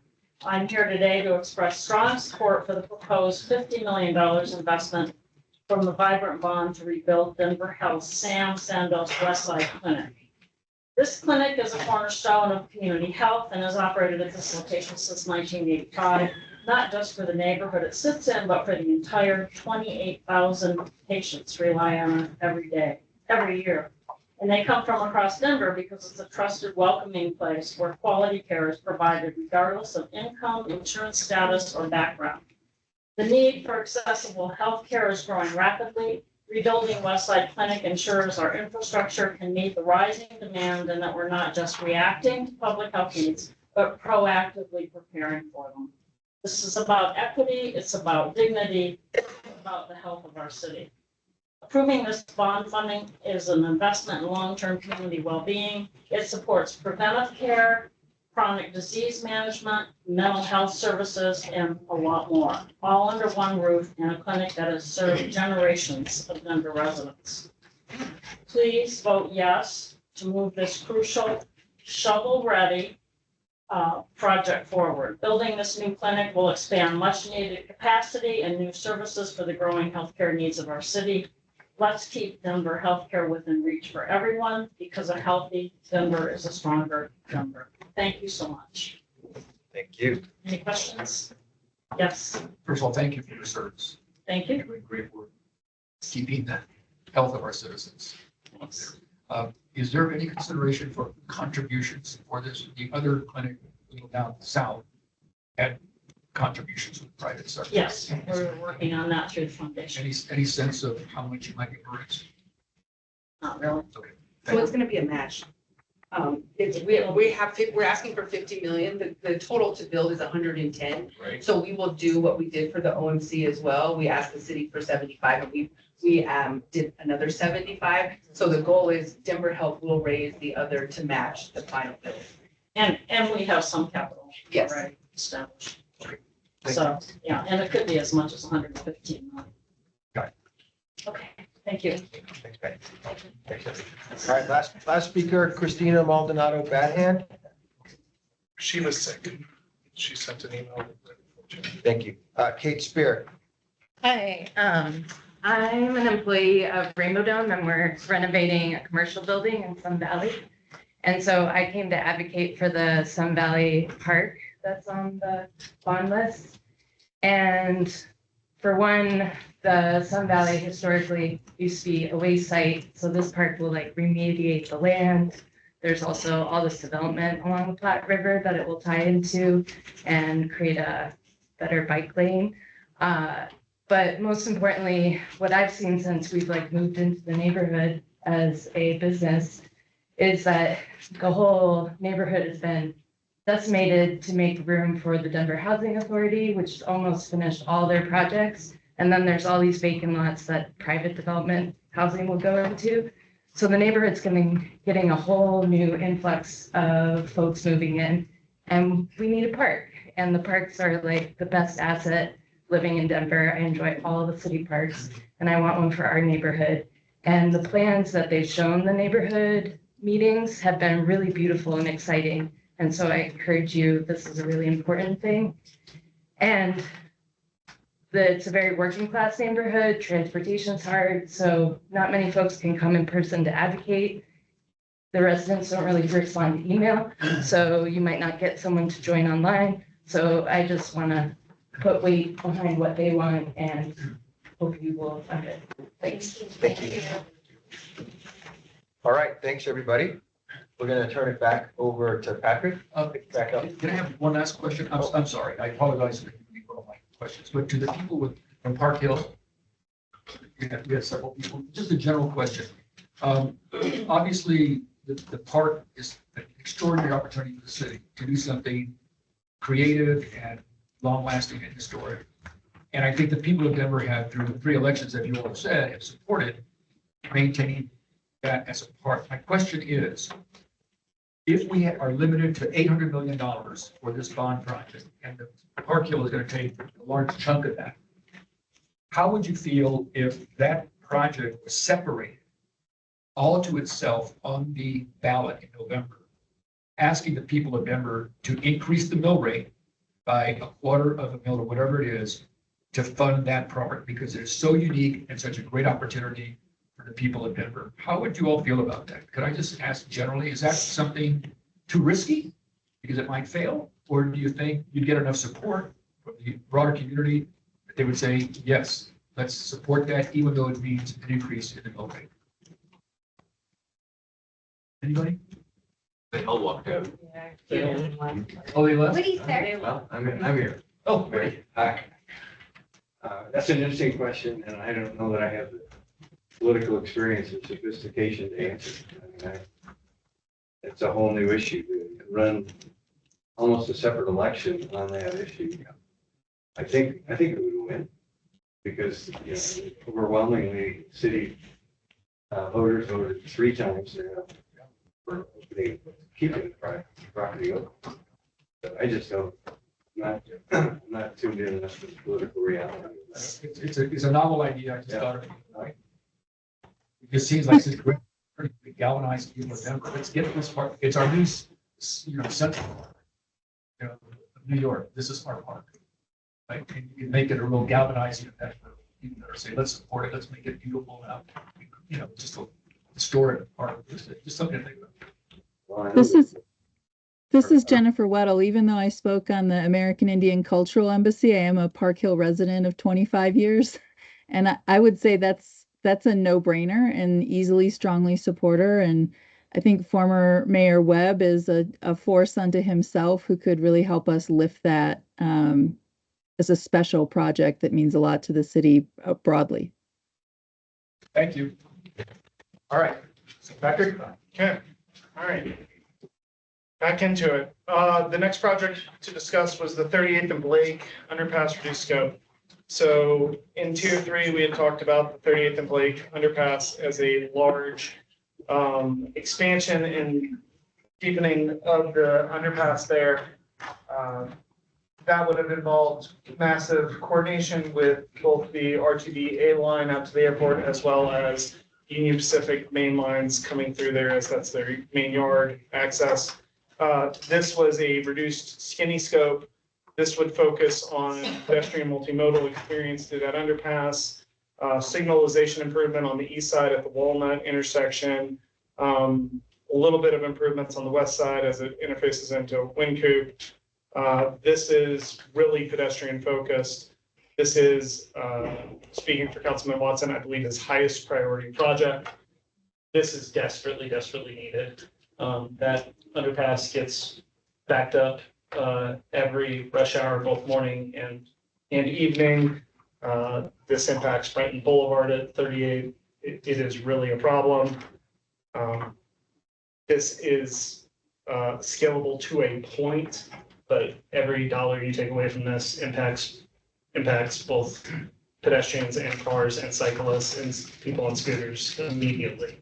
There's not a lot of flooding. One question, it doesn't stop the flooding, right? 'Cause It does not. I have the 38th Avenue pass as well. I think there's 2 38th Avenue. Yeah, very. And that's caused by the rails, right? Mine's caused by the rails. I'll speak for that. Mine is caused by the rail lines.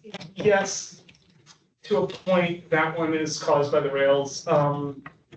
It's just generally, we need to deepen, widen, and upsize the storm sewer through there.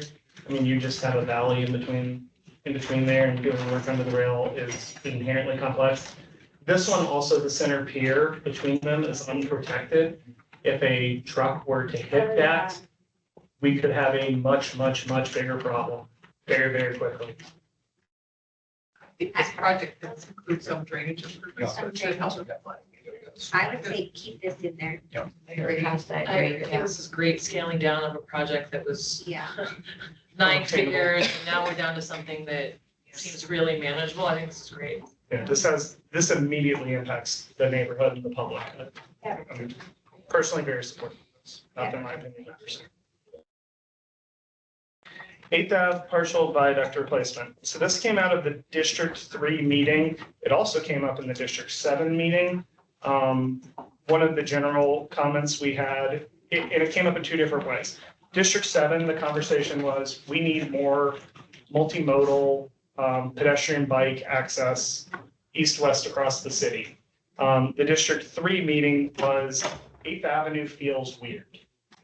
It's very, very car-centric. It is very, very wide lanes and almost no sidewalk, and there is no bike infrastructure at all. The lanes are, I believe, 18 feet wide through this area, and it's almost wide enough for a third lane to be there, and there's no bike infrastructure. The sidewalks are not wide enough for even a wheelchair to go across. It's a very weird scale, and people are uncomfortable being at elevation for as long as it is. You only really need to get across the CML, which is to the very, very east. So this is a proposal to basically get across the consolidated main line and then get it back down to grade. We all acknowledge that something is going to happen with Burnham Yard at some point. So we didn't want to pretend that that's not the case.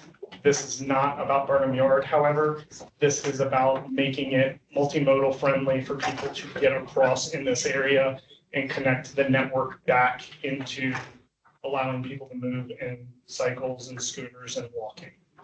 And right now it is, once you get on that viaduct, you are locked into it from Mariposa to Tejon. There is no other choice, and it is not a comfortable experience. Did you say if this was scalable? So it's scalable a little bit, like in the maybe $5 million kind of way, not really, right? You need to kind of get it back down. The bridge as a whole also has longevity issues. Yeah. They're working on it right now on emergency bridge repairs. When we talk about taking care of what we have, this is an example of we need to take care of what we have. There is a 10 to 15 year out in the future problem. This would reduce what that liability looks like if all we're talking about is getting over the main line. You can extend the life of that area for long term. When you talk about a several 100 feet long viaduct in all of those spans, this becomes a several $100 million problem in 10 years, which is without federal money, almost unsustainable. This is a long-term bubble if we don't address it. I feel like the bond is the place where we do need to really consider these types of things. These are big numbers that our regular way CIP and other sources just aren't well equipped to handle. I know it's a big number and it's not super available, but I am concerned about these large structures and our liability on those, and we've seen that happen. So I don't know how other folks feel about keeping it on. Well, I just got an email saying that 8th Avenue is closed for emergency work. Literally, like the press release just went out that 8th Avenue is closed for emergency work. This is an area where we've been it's just underinvested.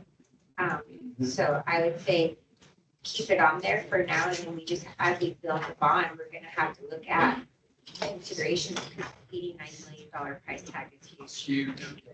So can I put it in perspective for you? If you replace this viaduct as it sits today in 2025 numbers, like if we said we're gonna replace this and put it back as it was, you're probably in the $500 million range. About $1,000 per square foot. To replace a bridge. So. Do we know how this is rated on the national scale? The federal government does these ratings of bridges. Do we know how this is rated? I can get that number for you, not great. It's not our worst in the city, but not great.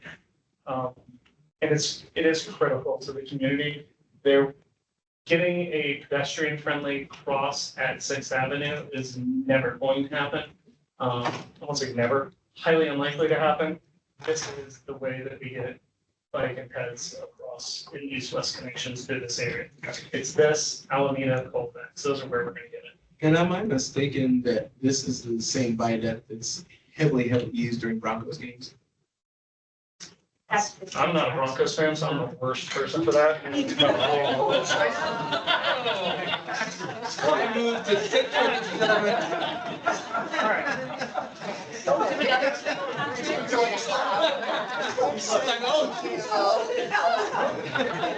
I know, highly controversial. I get it.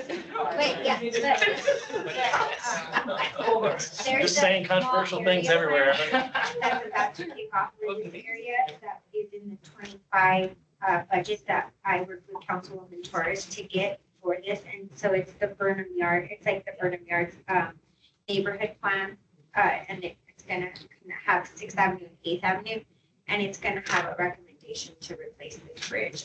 It can't. So I would say we have to just keep it on there. Okay.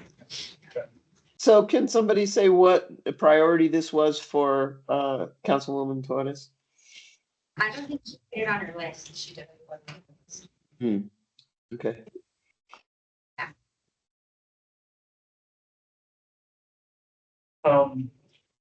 Broadway North. So this is another one of those hyper scalable projects. So the price that is in there is extending the multimodal project that was done on South Broadway all the way north to Broadway. Yes. To Broadway? To Broadway, because that's what came out of the community. Dottie had a project that would have taken it to Colfax. That basically cuts that cost in half. That is every signal along that stretch getting fully replaced. Some of those signals don't necessarily have to get replaced. We did another version of this that would be 16 million. So there is an 80 million, there is a 34 million, there is a 16 million. There are like 3 distinct price points of where this project can happen. Hyper scalable, just for you all to know. This is a And extension. multimodal means bikes? Primarily bikes and pedestrian focused. Improve the crossings through there as well, plus some sidewalks. And from where to where? Say it one more time. So this would go from 6th Ave to, at the full price point, it would go all the way to Broadway, going north. There's also a price point where we stop at Colfax. So it's completing that work that now kind of created those very separated bike lanes Protected at bike 6 with the separate signals and the whole new cadence. Those are true. Got it. 4-foot wide. Got it. Concrete medians. So when are we gonna see, I mean, the scalability details in what, and it was scalable at what costs? Did you say 16 and 30, depending on the length and the amount of signals that we would carry cost to replace. Yeah. So I think being able to see what those buy us would be very helpful. Okay. I'd also add that my broken recordness on this committee is I want to know what the overall plan is for bicycles. You know, is this the main thoroughfare that we're going to have bicycles go down? Reimagining that, what we've talked about with the mayor, with everybody saying, is this going to be the main thoroughfare? Is there another, what are we doing? Which one is the highway? Which one is the highway? Otherwise, I don't want to fund it. Understood. And is this shovel ready? This would be pretty close to shovel ready. This could move very quickly. I'm just gonna be a Bear Bradley's again, 74 million, and we just looked at a bridge for 89 million. I think we have to take it out. I'm just gonna say that it seems hard for me to fund $74 million.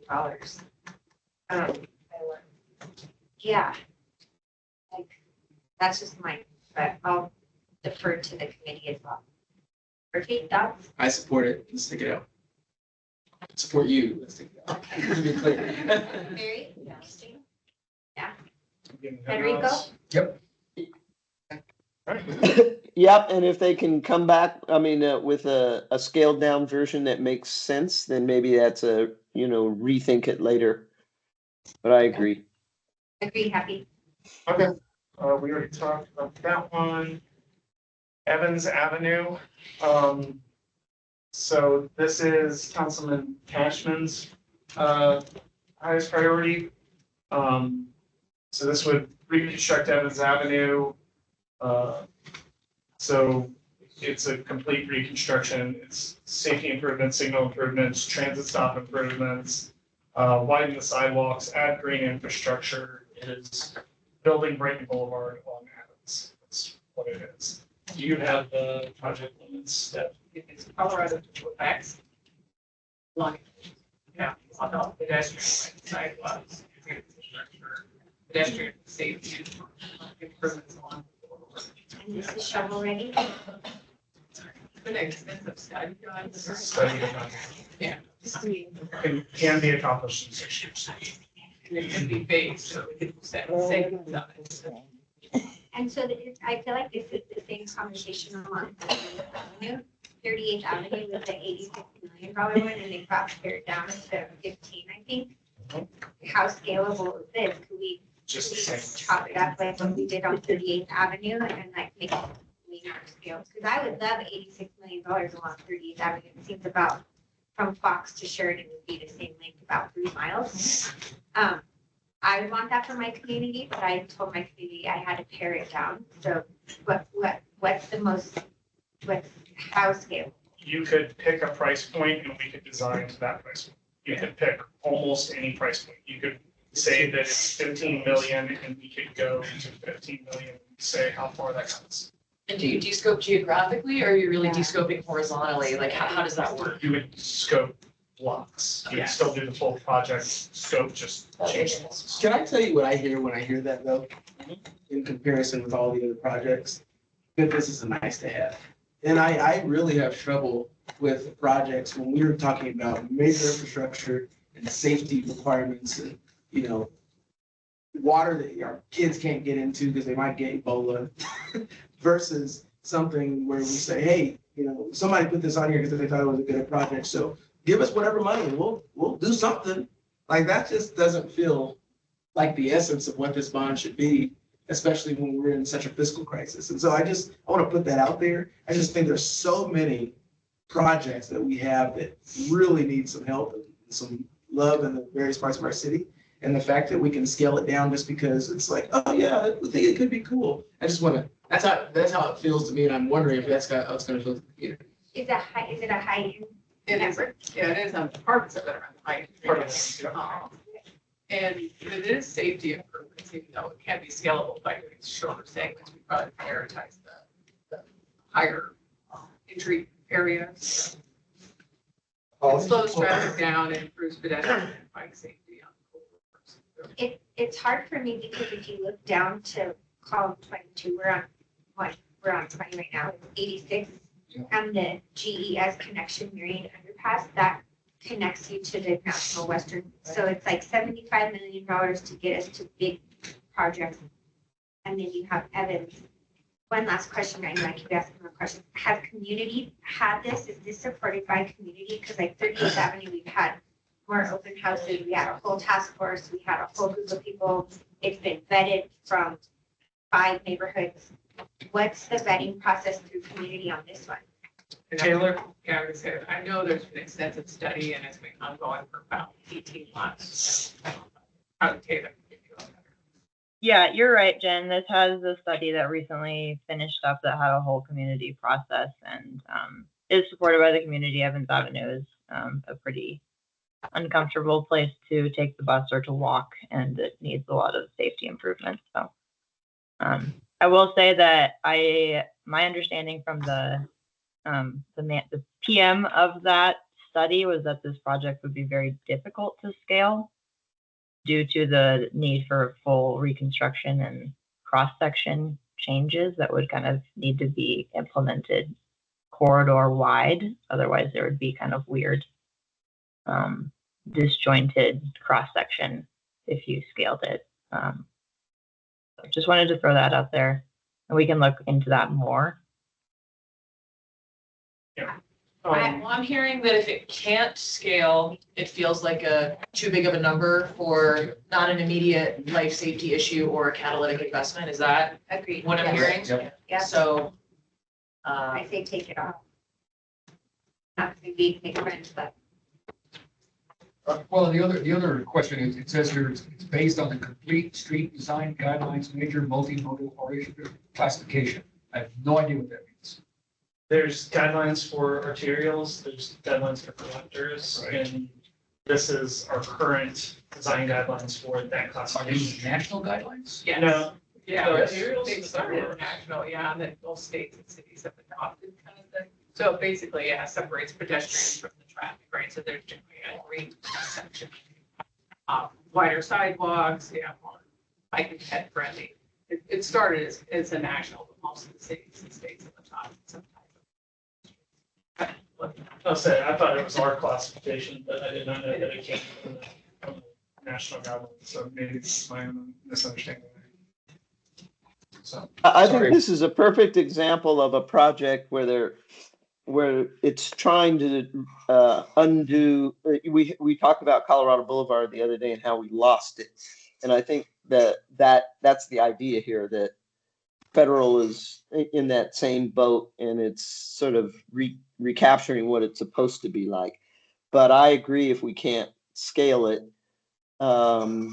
it's hard to justify with just so many others. And when safety isn't the primary consideration.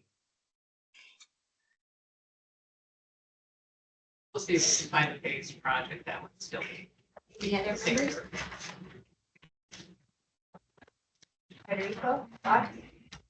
I'm sorry. Kayla, thoughts?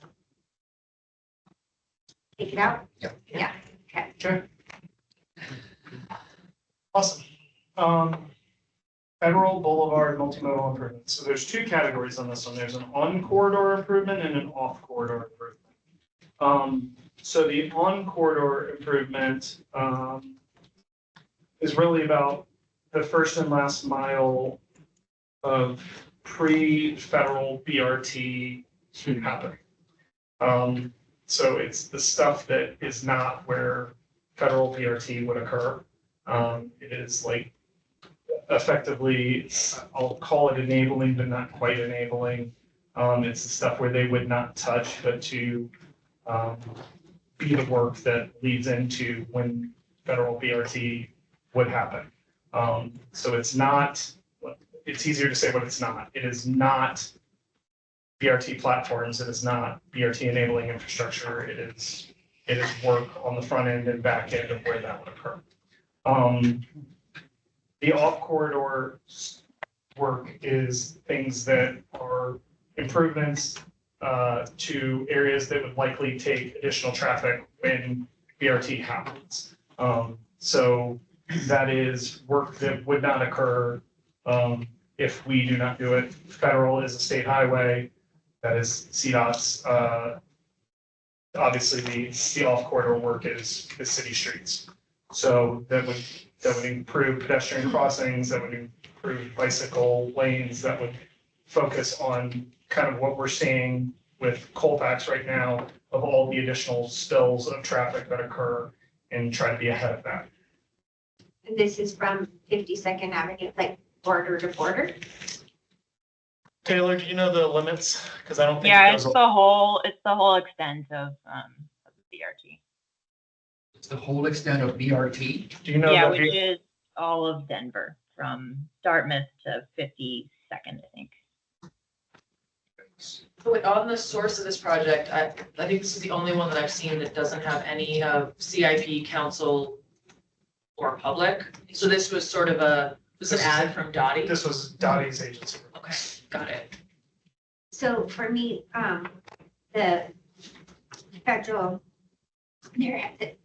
CDOT has been leading the way along federal. So if Councilmember Flynn, Councilwoman Alvarez Torres, and myself, that federal goes through, we haven't seen the whole entire recommendation and so Federal Boulevard's been being studied since I've been at the city, since 2012. we have had medians put in, we're having, different, road safety audits along Federal Boulevard. I think this could be shovel ready. I just don't think that with the other 3 council members need the 4th being included. I think it still needs more work. And the reason why I'm saying this is if we invest this, I always want to see a different type of investment. And for right now, our federal funding on the investment, unless I'm wrong, has not come through. And so I don't think it's going to come through as long as we have the current president and we're Denver with our laws, which I support. So I have a hard time with these ones that are leveraging CDOT, state federal dollars. We actually stopped the intergovernmental agreement along federal along here because we were concerned that we weren't going to get the federal dollars. So it's a big concern for me that as we're building out the budget, how am I leveraging the bond for other projects? So I think it wasn't on Councilmember Flynn's, it wasn't on Councilmember Torres's, it wasn't on Councilmember Alvidrez, and it wasn't on mine. And that's the 4 council districts it goes through. So I think take it out. Yeah. So take it out.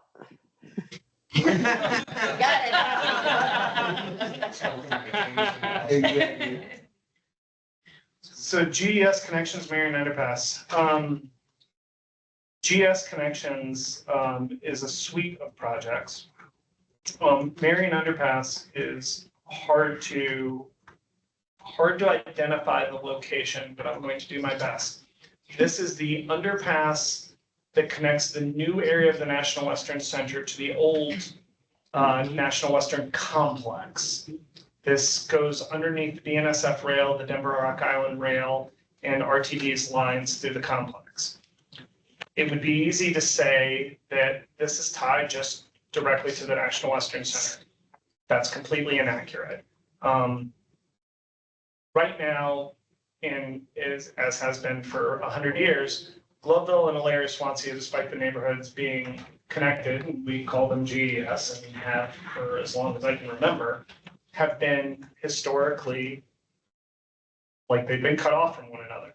In order to go between 2 neighborhoods that see each other, you can literally point at them from each other.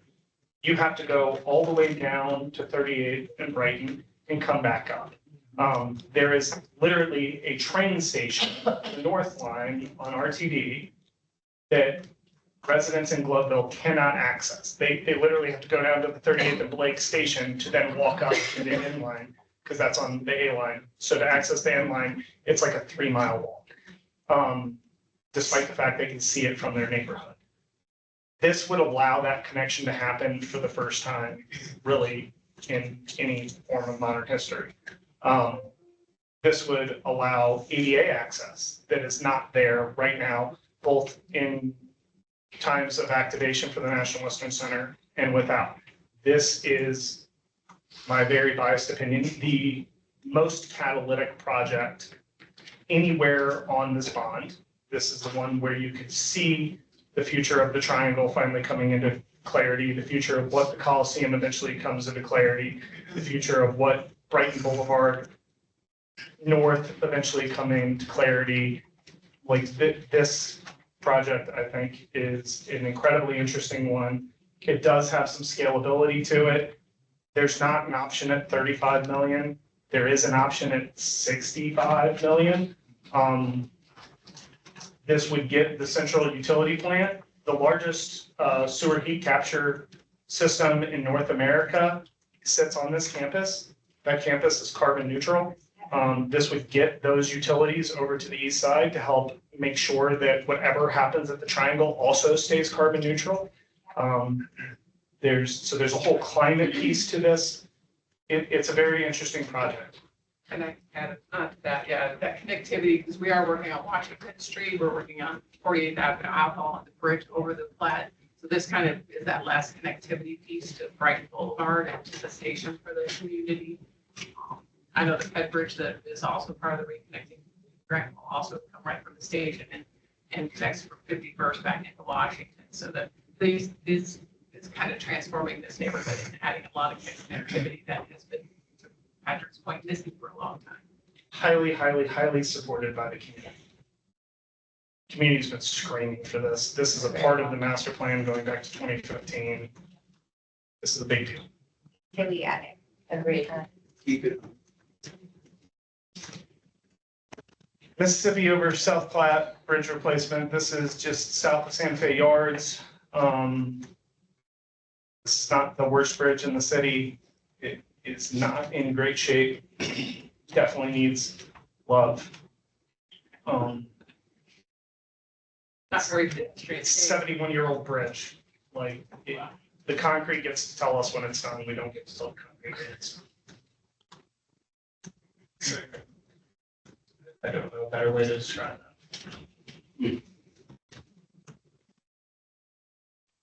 I'd say that we take it off because I think even though the concrete is not telling us, I think once we figure out what's happening with the soccer stadium, then we can figure out what's happening over here.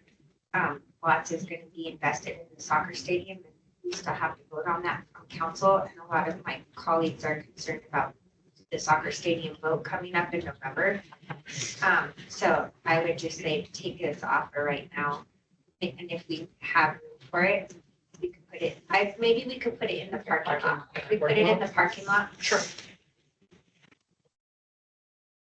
Do you agree with parking lot? Yeah, Mhm. parking lot.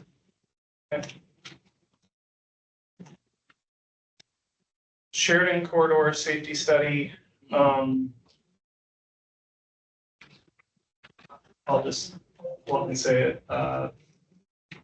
Project is a safety study. It was on the 6-year CIP. Councilwoman Torres did not know about it, does not support it. I don't see it either. So I will say this, and I'm not saying I support it, but I do live, well, I have grown up and been in Southwest Denver my whole life. And Sheridan has taken a drastic turn for the worst. And whether that's safety, whether it's just no dollars going into it for economic development, it just looks awful.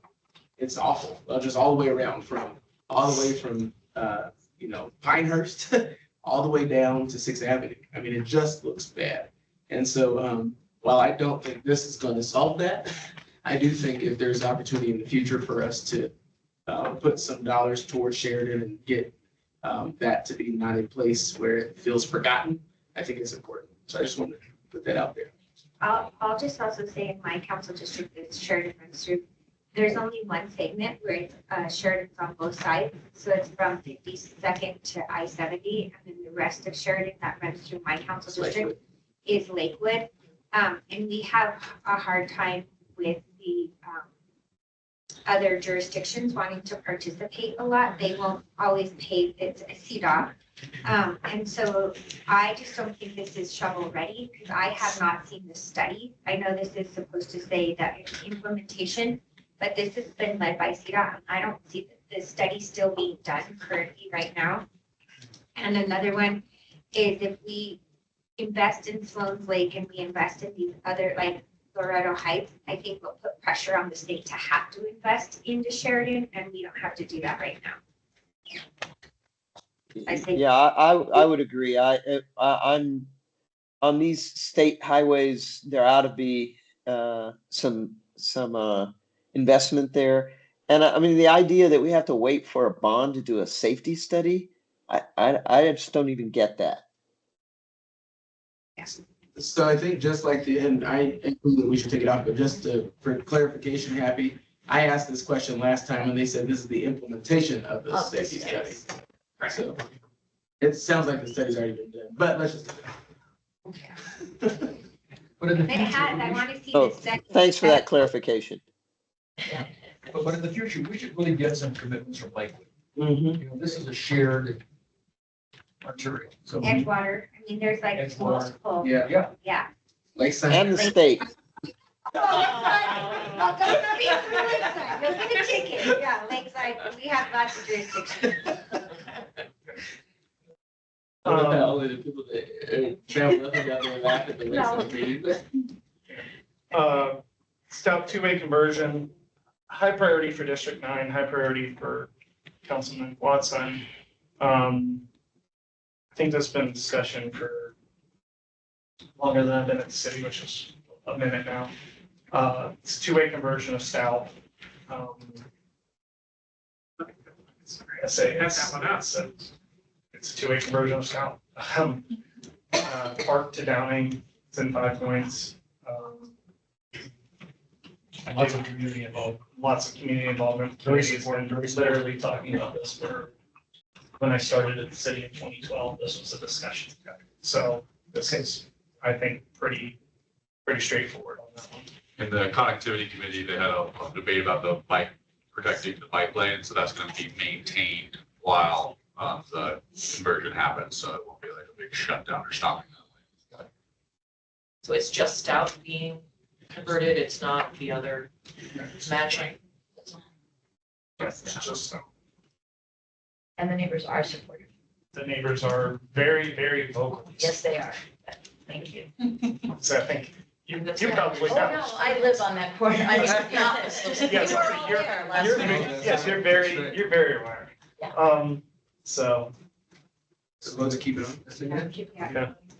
I think we can all agree to remove West 38th.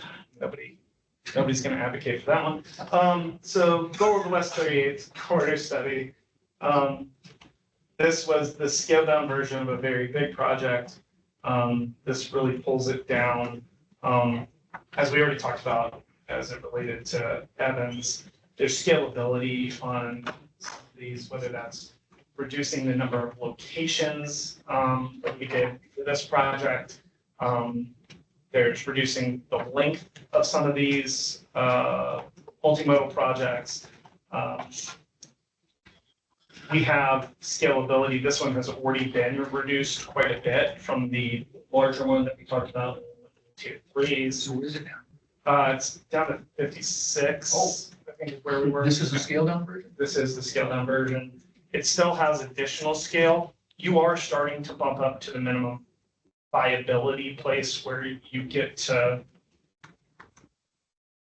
a place where you can take down from where we are a little further, but at a point it becomes are you doing enough where it moves the needle? I wouldn't recommend taking it much further. If you wanted to pull it down another 5 to 10, we could still get something that does something. I wouldn't recommend going very much further. Hey, Patrick, can I jump in and add some context too? Sure. The team over the past week has been working on really skinnying this project and identifying the critical elements. So we're still working on that and hoping to get that finalized early next week. We just need to have some conversations with city traffic engineer about possible lane configuration scenarios and things like that. So I would recommend maybe we table this one until next week when we can get you guys more information, because I do think we can get it quite a bit lower than that 50 million price point. I'll just say, I didn't add the 38th Avenue underpass. I didn't add Federal. I didn't add Shirt. You're not gonna see many streets I added. This one is a priority for us because half of the corridor just went through a neighborhood planning initiative and this was on there. I just rezoned 38th Avenue to add density and add active street use. So I've been working, this has been something that has been on the radar since I started in 2012. So I think it's one of the main corridors in Northwest Denver to get into downtown, and it doesn't have BRT. The community did want BRT on there. They just, no, they want protected bus stops, but I have Denver Housing Authority has a project, a 3-story project called Casa Loma. And unfortunately, we've had a death because 38th Avenue speeds so much. So I would ask that we keep this on here, but I'm totally open to having it scaled down. Could you also, when you bring back more context, could you bring back what you mean by green the corridor? So greening the corridor is adding trees, adding planters, adding street side stormwater planters or urban infrastructure, cleaning the water before it hits our storm sewers. I mean, it's just an approach to our design. Okay. But it wouldn't be in the middle of 38. No, this is how we're handling our inlets. Got it. Between the curb and the sidewalks, Got basically. So I see that it says low operational impact, but everything you just mentioned there sounds like it's quite a bit more to maintain. Is that correct? Yes and no. I mean, There's a lot of congestion in the corridor, so this increases kind of that head safety because the sidewalks are very narrow. Improves the bus stops and some transit priority, maybe adds potentially some crossings where kids need to get to school. So looking at kind of safety improvement. I'm more talking about the meditation and all of that. yes, the extra stuff. So the street side stormwater planters actually, they require very little that we have to touch them. It's like once a year. Oh, okay. They're kind of soft. And there's 5 local maintenance districts along this corridor, and part of the local maintenance district is their self-taxing, right? Oh, cool. And then their 3 focuses are trash, lighting, and streetscapes. So they are all aware of this, and if it was done by the bond, there are other entities to make sure to maintain them. Okay. That's part of their That's great. call. It's under Dottie program. Brendan Kelly sits on there, and so they would literally be responsible for maintaining them. That's why it's also another priority of mine. Excellent. Thank you. I vote to keep that on here. So we talk about the scale plus being close to the redevelopment there is going to have a lot of. It's a major business corridor in Northwest Denver. It's really essential. West Alameda, it's multimodal improvements on West Alameda. It's a pedestrian safety project.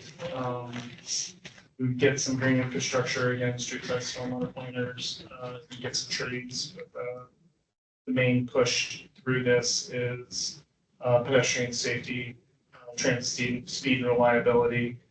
It's a significant dollar figure. It's hard to ignore that statement. Patrick, from where to where? Do you have to hold this on that tab? Shared into the Platte River. So isn't Dottie already focusing on Alameda? Isn't Alameda and Federal one of the priority areas that Dottie's focusing on with cameras and adding more safety to them? Right, because I just got that. They are to a point. It's a state highway again, which is part of it. We're working primarily right now on the underpass. So I just pulled Councilman Torres's comments, which was Dr. Cog just barely took a survey feedback on the project. It woefully ignored community pleas for green infrastructure, not in her top tier projects to fund in the next 6 years. Yeah, if we take it off. There we go.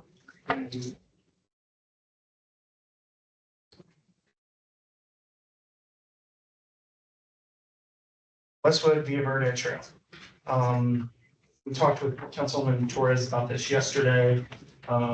It does, while this project does not leverage private investment, the first phase of this was privately funded. So this would be continuing something that has already leveraged private funds. It continues that Via Verde Trail loop. It's sidewalk and intersection improvements as you get to Kentucky. It would alleys, does tie into a couple of schools, another pathway to schools. It's improved wayfinding. Is this her priority? It's not her priority, no. It's something she supports, but it's definitely not her priority. She likes it, it's just not the biggest thing. In connection with what's happening along Morrison Road, how does this tie in with all of the bonds because we're redeveloping Morrison Road? It's like we just tranched that. So how do these two connect? Do not know the answer to that question. Let me. Can we parking lot this until Yeah. This one has a lot of strong community support. It's for sure. Yeah. I would table it and find out if there's some scalability. Agree. Well, I will say that there's been lots of conversation over the years about how kids need a safe path to school and all these, so. Yeah. And then it's leveraging private dollars. I like that, yeah. Awesome. York Josephine 2A, this is, I believe, 40th to 44th. The very north side of the city, or 40th to 47th, sorry, very north side, the Caleria Swansea area. It would be converting one ways to two ways. Councilman Watson did not even comment on this. This is not a priority for him. It is not high on his list at all. I'm gonna say no because we're gonna connect Marion. So we have to make a priority. We have to figure out what's more priority, York converting two ways, one way to two ways, or connection. So I would say take it off. And it's adding more bike lanes in neighborhoods. So, calling it out. And you're dealing with areas that are incredibly challenged in parking, that's looking for ADUs and more dense zoning areas. Yeah, I say take it out. Awesome. 1060 South Emporia. This is a Councilwoman Sawyer priority. This is kind of on the east side of the city, District 5. This is a new park build out in an area that lacks a lot of parks within close walking distances. It's a new park build out. It does have some scale to it. We have already put about $500,000 into planning on this park. It is, I think, something we could quickly get to a build on. There's a school immediately adjacent to it. So the neighborhood does not have a park right now. I don't see it as your priority. Would we have this separate, or is it something that would go in a bundle? I know we haven't had that philosophical discussion yet, but what are? This one has always been separate and Okay. And it's scalable. it's scaled. There's a $2.5 million option. Okay, could we take the $2.5 million option? Sure. Well, before we do that, I'd like to know if there's someone can speak to parks, with the budget cuts, how do they plan on staffing this park? This is the land, it's land we bought in February. This is the one. Yeah. Yep. Yep. So this was purchased out of legacy So funds. it's a brand new park and it's gonna require maintenance, it's gonna require park rangers, it's gonna require all the things that parks require. And we're cutting people now, so how are we gonna staff this park? You can ask that question. Gordon on? Yeah, Gordon should be on. I can't see the screen. Yes. Hi, good morning. Gordon Robertson, Director of Park Planning, Design and Construction. I really can't speak to future budgets regarding operations and maintenance staff. I'm not really sure how to answer that. We can build this park within the 6-year timeframe. That would not be a problem.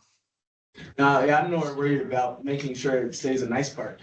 And that's, I would hate for us to build a park and then forget about it and then we get a complaint from the community. So you're gonna hear me sound like a broken record. Thank you. Right. And Gordon, do you What is a know? council person? Is this a priority? This is one This of is- her highest priorities. She also has another park that's existing. It's also tier one. Just But we did hear from Jolin where he agreed on this is a tier 1 and he agreed with these tier 1 projects. Riley, this park also fills a 10-minute gap. Promise that the park, Yeah. Yeah, I thought I did I heard something. Okay, yes, I mean, it fills an inequity gap. Yes, Do we want to no? park this? Do we want to park this? Yeah. Park it at the smaller number though. Yeah, Yeah. 5.9? Yeah, and there's an option that's, Okay, option for half that. so keep it in consideration or you want to? I see keep it in at the scaled down version.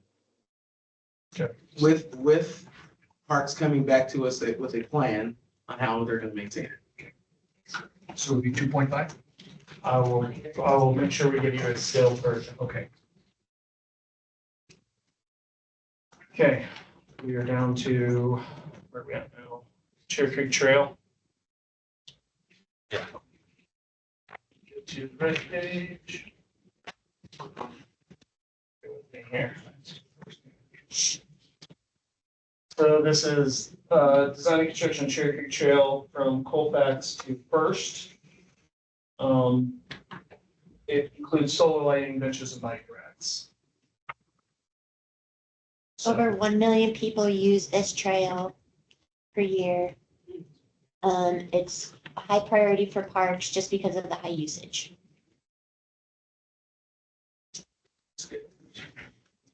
And here there was a lot of community input. That's been completed according to the document. Well, we got to see pictures of some of the trail where it's like, falling apart and you can't really get the amount of bikes and people through the narrow space. So it's just making the trail, I think it's 9 feet wide. That's the industry standard now, and it's just really needs, and it's in disrepair. So would love to hear about safety concerns and considerations. Lighting sounds like it's for nighttime safety. Benches, what are benches going to help? Are they going to bring more issues that we all know that benches bring in trails and parks? Just a question, and then have there been bikes stolen? Why bike racks now as opposed to 15, 20 years ago? I don't have an answer for those questions. Gordon? Or Emily, other one? This is 12 million, 12.9? Yes. I wonder if there's a version that addresses the primary safety concerns around lighting. That's a I think, again, safety or catalytic is sort of our. Yeah. I feel like this is a nice to have, like, no offense, I like this trail, but if we could do lighting. Mhm. So you want to see? Yeah, us- I think this is one where there are some safety considerations, but we need to hear from the department on what those priorities are and what's the scalability. Yeah, this is Emily Ziegler with DPR. We do have just a general trail lighting bundle, but Cherry Creek Trail is our top priority for that bundle. It's also called out as a standalone project, and that is because it is the most used regional trail in the city. It serves a recreation purpose. It also serves a transportation purpose. There are sections of the trail that are way out of compliance with our standards. They're very narrow and kind of confined by rail and retaining walls. The asphalt is crumbling. It does not meet ADA standards. And we're really just looking up to bring the trail surface up to standards. We've created standards for regional trails across the city, and the current condition is very much lacking. We've also created standards for amenities, and lighting is a very important component because it extends the daily use of the trail for commuters. So right now, there are sections of the trail that are very dark. People don't feel comfortable using those, especially in the winter months when it gets dark early. And then there's just some other basic standards, including benches and other amenities, bike racks that aren't currently there that are a nice amenity for the new standards. So Emily, is there a scaled down version of this? I can double check with Sensory on that. I think we've already kind of scaled it to the very worst section, but we can follow up on that question. Emily, you said something very important that isn't reflected in the project description, which you mentioned the asphalt and what I'm assuming is a slur coat and seal on the asphalt. And that would be really important to say here. It's only mentioning solar lighting, benches, and bike racks. But, the overall safety of that trail, if there's issues with the tar and everything else, I think that's really important. So just to call that, I think that brings a different aspect to the project. Yeah, I would say that the majority of the budget and really the purpose of the project is to bring the trail itself up to standards, and then the associated amenities. And so really we're looking at a 24, our standard is 24 width total, which includes an 18-foot concrete trail and 3 feet shoulder on each side. Because I think it was mentioned before, this trail sees over 1 million visitors a year. There's conflicts, there's pinch points, and it really is to bring it up to standards for like a commuter and recreation purpose. So you took the benches and the bike racks out. What would that do to the cost? I mean, that is very minimal. I don't know off the top of my head, but that is a very small portion of the overall project cost. Can we change the description in this officially so that we can include the actual majority of what the project actually is? Just so as we start to talk about it. There might be more detail in the summary, the actual. Yeah, I think this is worth keeping. Me too. Okay. Okay. City Park irrigation, so this is a full irrigation system renovation at City Park. City Park's 187 acres. It's a big price tag, a big park. Inherently, there's scale. It's not ideal to piecemeal it out. There's always the potential to do something.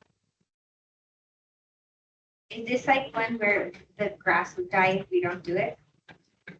I don't know that I would go that far, but this is. My part is in irrigation too, I'm just saying, grass goes up. Maybe we should take the grass out, I don't know. Yeah, this is about water. Yes, I told Denver Water, take my grass out, I don't, like, I'm okay with that. I think it's don't about need water grass. efficiency and conservation is the narrative there, more than the grass dying.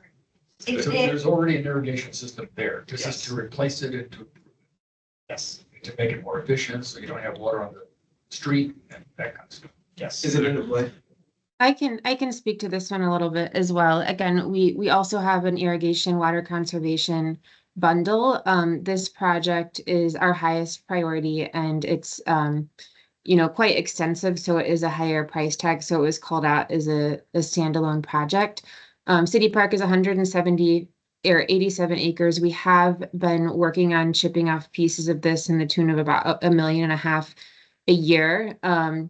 But with an overall $40 million price tag, that's really difficult for us to get to a point where we could, fully upgrade the system.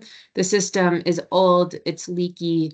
It's our top priority because we have the potential to save over 15 million gallons of water a year, just with upgrading the old leaky system.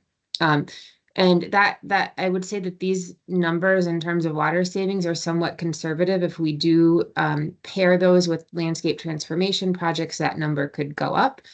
So this is the conservative number just based off of the replacement of the irrigation system itself. How much money would that save if we're saving 15 million gallons of water? How much money out of the water fund that you're paying Denver Water would that save otherwise going to the projects then? Yeah, we get that question a lot, and I'll say that it's not a compelling savings because Denver Water is really reasonably priced. So it's kind of counter to the conservation value of it, but I wouldn't say that we would see a huge savings in terms of water costs just because of the cost of water in Denver. But we see a huge return in our conservation goals. Do we ever reach agreement with Denver Water about how we can work on this together? Because they got their own pressures with the diminution of water, South Platte, all that stuff. Do they ever contribute to this in any way? Because it helps them too, it seems to me. Yeah, I'm not aware of any type of partnership where they've been willing to upgrade our infrastructure. Seems to me it's a conversation we ought to have with them. I think there have been past agreements and partnerships with Denver Water, particularly on the reuse water in a number of our parks. This is one of the older parks, so the irrigation system it's just falling apart. But there have been partnerships with Denver Water. And I will also add that there is a maintenance component to this. We get a lot of maintenance calls that take quite a bit of time of staff resources to maintain an old system. And so a newer system would reduce the amount of staff required to operate. I mean, I don't think it would be a direct reduction of staff, but it would be able to we would be able to utilize their time in different ways. I'll ask another hard question. How can Park Hill Golf Course and this be both priorities? I know that we all want priorities, but if we're talking about fixing irrigation, I have irrigation everywhere in Denver has irrigation leaks, and from what Councilman Director Clark told me, they all now have it on their phone, and you can actually go out there. And so if it's broken, you can take your phone. He updated the whole system, and they can shut it down and they can fix it. So I didn't have water at Chaffee Park, one of my parks, for a while. And they were fixing it, and then they fixed it, and the guy drove by and put it on his phone. So I know that I'm going to be the buzzkill, but I think we just have to take this off. It's a huge price tag. We can't keep building a $2 billion bond. Anyone else? Yes. All right, we're gonna lose Mary now, so that might be a good time to take a little bit of a break. 5 minutes. Thanks for.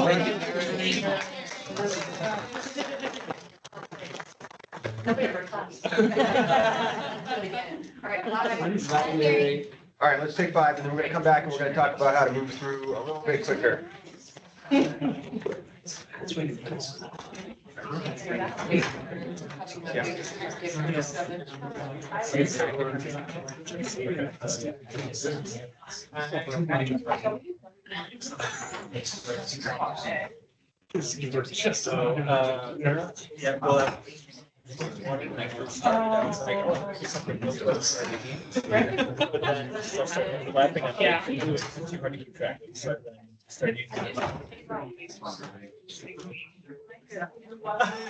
freaking bad stuff.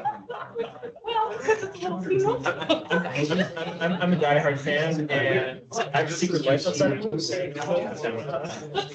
discovered the secret. Yes. I'm the one who knocks. So my dad, when I was in college, he worked for good advertising. Like his boss would be network. It's hard to like the first. So he would try to negotiate commercial deals with businesses. Like Coach Lee. Yeah.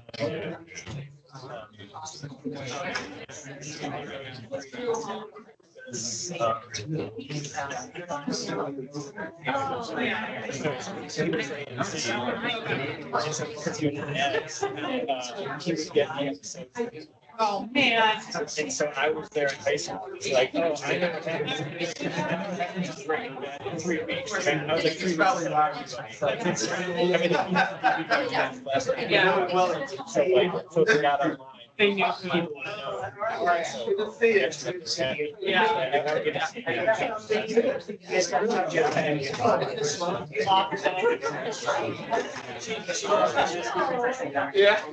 You're like,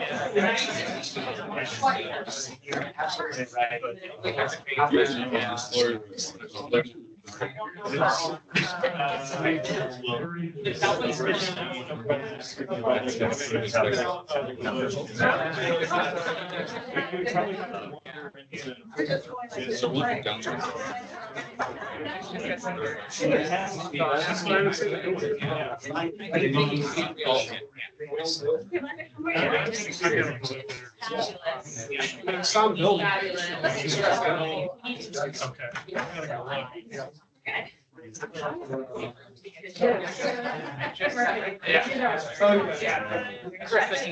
Yes.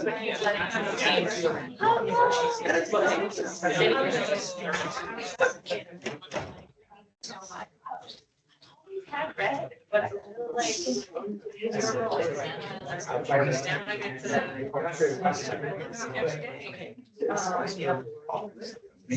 Started, We need one good arterial for each way and leave it alone.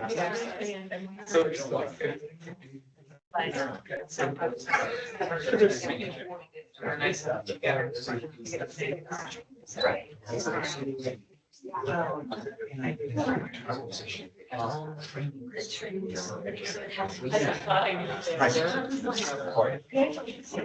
We'll get it. No, you need it. I definitely, I need like a whole bunch to keep.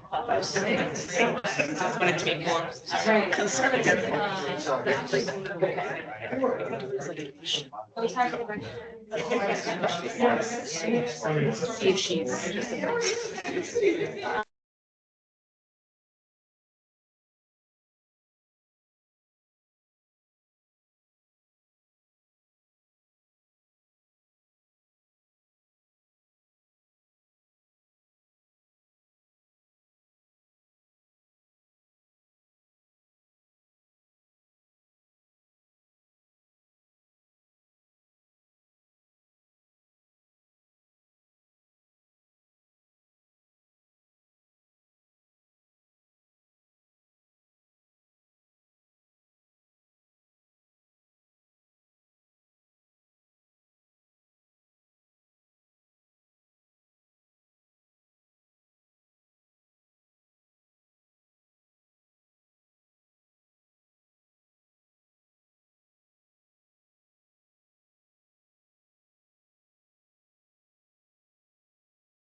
Thank you. I'm always afraid if they'll create it.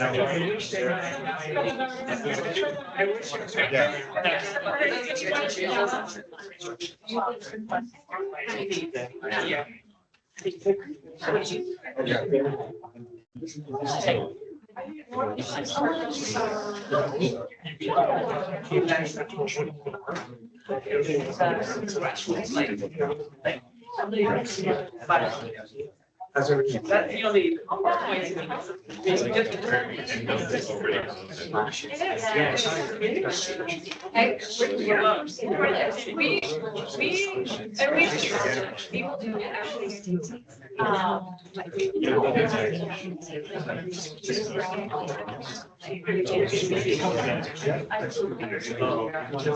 Oh, yeah, we've been nonstop.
Oh, yeah. All right, let's get going. That was more helpful than the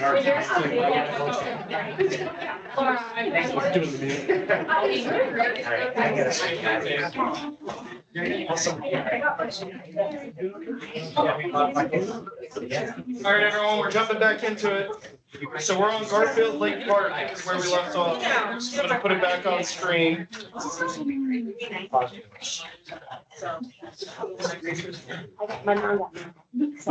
We had scheduled this to go all the way to 11. We have somewhere between 40 and 50 projects still to go. So my strong recommendation is that we do try to ask questions and get as much information as we can, but we do that with a little bit more speed, efficiency.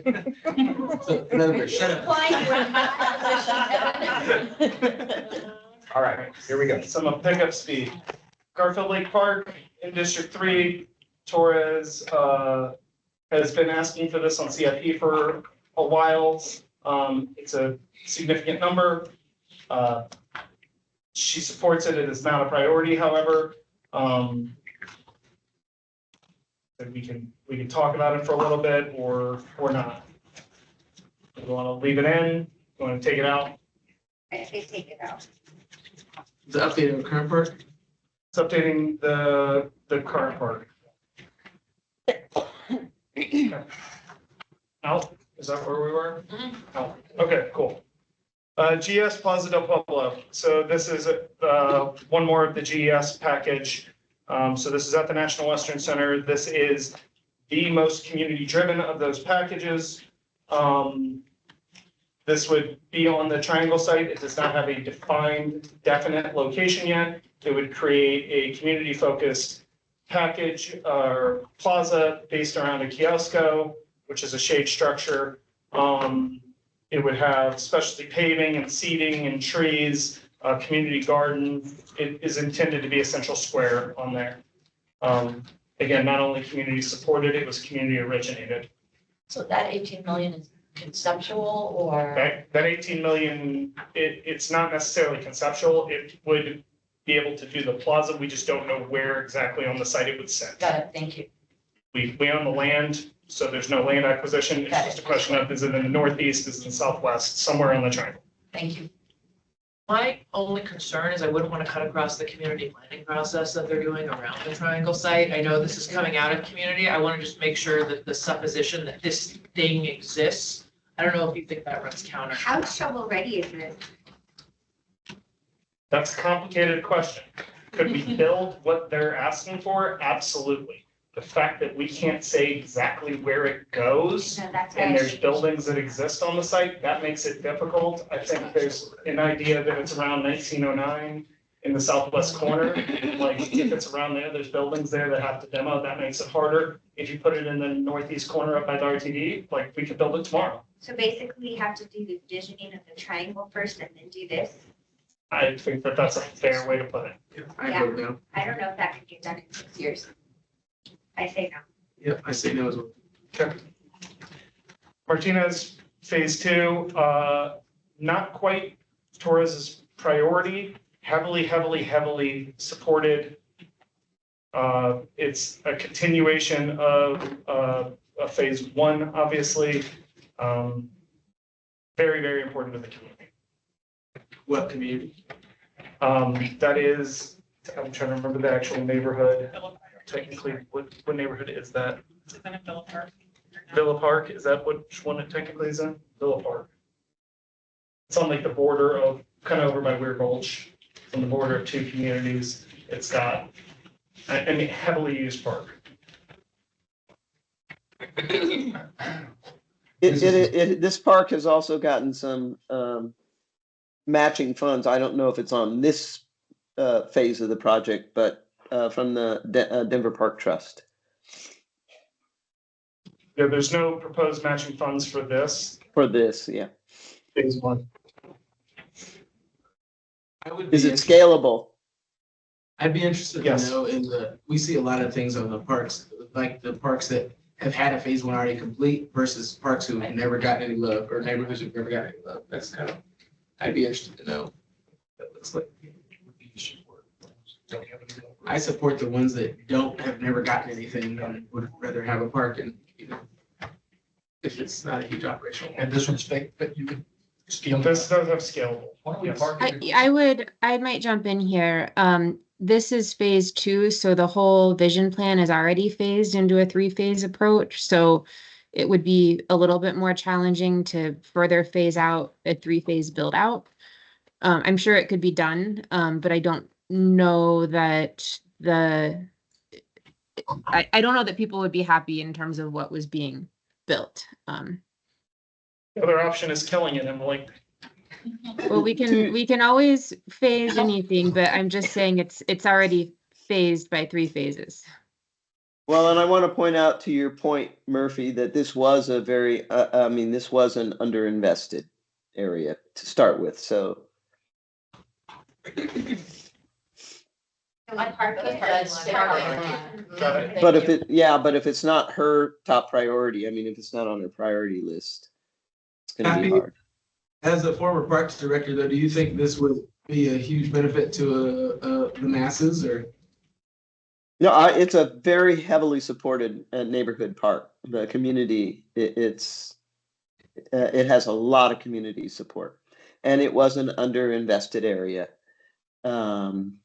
Before this 3-phase project was created.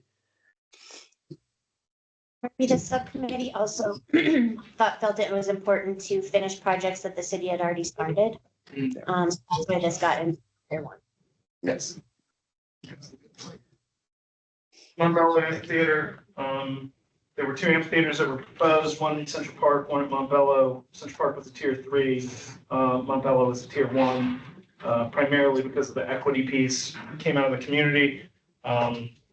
Supported by Councilmember Lewis, supported out of the community. It's an amphitheater in Mobella. Where? So it's over behind the rec center, was the planned location. It would still need. Oh, it's a new, It's a new one, it doesn't yes. exist. It would be a new amphitheater. Yep. And who will be performing there? Yeah. Who will be using it? That is to be figured out. I mean, it's community focused. It's a small amphitheater. And it comes out of a plan. I don't believe it does come out. I think it was a community idea that was supported by city council, by council. And how are we paying for the operations of this event? Don't know if it's been evaluated, not in CIP. Community one. I'd love to pull down and maybe if there's more time to study it and think about it, it seems like it's an early idea, but maybe isn't in the 6-year timeframe. I vote to remove. Yeah. Okay. Central Park, Mobile Central Park shade structure.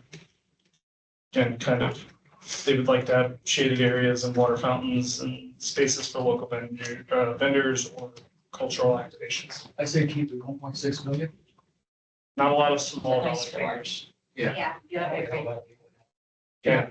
The shades, that's brilliant. Southeast Skate Park, highly used skate park in the city. It's kind of the opposite of what we were seeing in Southwest. It's got a significant dollar figure to it. So just to clarify, there isn't a skate park there now. This would be to build a new skate park, which was highly desired. This is a community-driven project. We received a binder that's inches thick of sketches and advocacy from local children in that area. So this has been on our radar for quite some time. What's the skate park that's over there now? They're just renderings. There is of- no. It's just, Okay. there's renderings. My apologies. So for District 4, I think she wants a rec center. So you can't get the rec center on the skate park. I think we give her the rec center and not the skate The park. rec center is far and away her Yeah. highest priority, and she's been very vocal that she would forego every other project to get the Yeah. rec center. I say We have to, at that scale, the rec center is such a big item, I think we have to. Okay. Thank you. Sounds like aquatic and environmental health. This is the third of the projects. This is the bank stabilization, the erosion repair, the forebays, the landscaping, the wetland habitats, the green stormwater infrastructure. This is the stop the sedimentation, infiltration into Sloan's Lake. No dredging. No, this is not a dredging. This is the one you To the report? dredging. Is this the one you support? Yeah, this is the one I support, and this is the one that has, some series from Parks has been working on for a long time, and we've gone to, Metro Flood. Metro, or Urban. Mile High. Yeah, they try, when you change names, you don't, Mile High Flood District, to make sure that we can leverage money from them, to help pay for some of the forebays, which go underground to collect the sediment along 17th and Sheridan, because that's not Denver's jurisdiction, so and that's on their capital improvement list, it has been, and we're advocating for it, so it could actually come with some more matching dollars. And as you heard Kirk and the Sloan's Lake, this is like super important to get to dredging if we ever want to get there. Well, and for me, this was we got to do something about Sloan's Lake, and this is the project to do it. I mean, this is the starting point. I only offer that we should also talk to GOCO and Colorado Parks and Wildlife to see if we can get grants and partnerships with them as well. And I think Kurt just gave a thumbs up. They're looking at every grant possibility ever. Well, I happen to know a commissioner on Colorado Parks and Wildlife you should talk to. If pocket change or anything else, we'll take whatever you got. Okay, so we're leaving that one in and keep moving. Is the foundation contributing anything? Yes, yeah, we fully funded some of the study and then putting the watershed lines together, and we've also retained Kaplan Kirsch to do the conglomeration of what the authority or district would look like to get everybody in there. Yeah, talk to Steve about it. And how much has the foundation contributed so far? And since inception, in the hundreds of thousands of dollars, we raised and spent about $100,000. Okay. All right, South Platte River Trail in Florida, Inglewood. This would rebuild the existing South Platte River Trail. It would rebuild the pedestrian bridge. And it would also build a new trail on the west side of the South Platte River Trail. Right now, there is only a trail on the east side.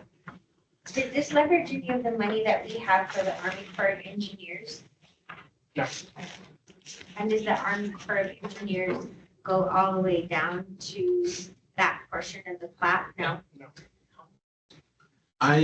This is the trail I use constantly, and I would argue, and this is from I'm not an engineer, I would argue that one of the major issues on this trail is not necessarily infrastructure, it's safety and the fact that we need to actually have more police officers that go on the trail. So, I would argue that this is probably not a priority for me as a major user of this trail, in that I think that the issues are not the actual trail itself. Say we remove. Yep. Okay, good. Yeah. Get all the letters. Yeah, that's fine. Sun Valley. Sun Valley Phase 2. So a continuation of Phase 1 park project. So this would continue up the riverfront there. It goes through the old Excel tank farms. We're working on a revised price proposal. There's two different ones. There was a misunderstanding about the land.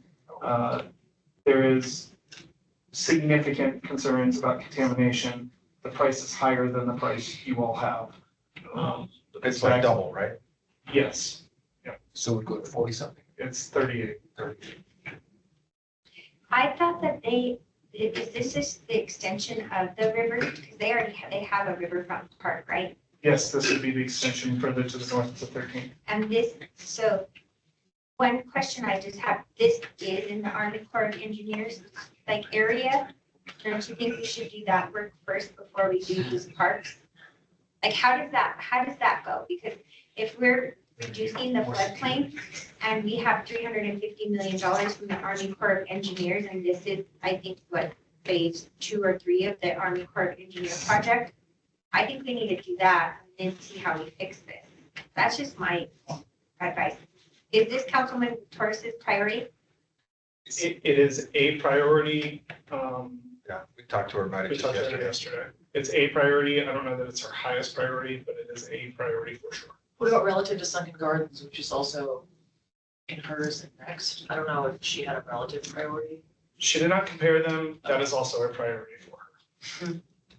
And Sunken Gardens doesn't have contaminated land?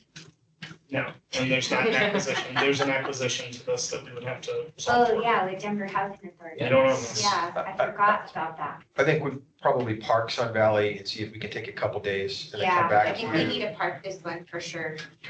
I will say her comment actually said that she would rather do Sun Valley or prioritize other park projects in D3 versus Sunken Garden is what her feedback. Sunken Garden is low. In the written, yeah, we talked to her So yesterday. you guys, changed it, so. I'd say there was a conversation that happened yesterday. Sunken Garden, again, she supports, her statement yesterday was that it's more than just a parks project, it's also an ADA project. It is also Sunken Gardens. Councilman Hines only provided 3 projects to the bond for consideration. It was one of 3. 2 of his 3 were not in his district. Sunken Gardens was a priority for him as well. Because It is a hard to That is- access underutilized park. Yes. We walk over there and it's like, well, this park is, it isn't super easy to use. It's a little bit, we just make it more.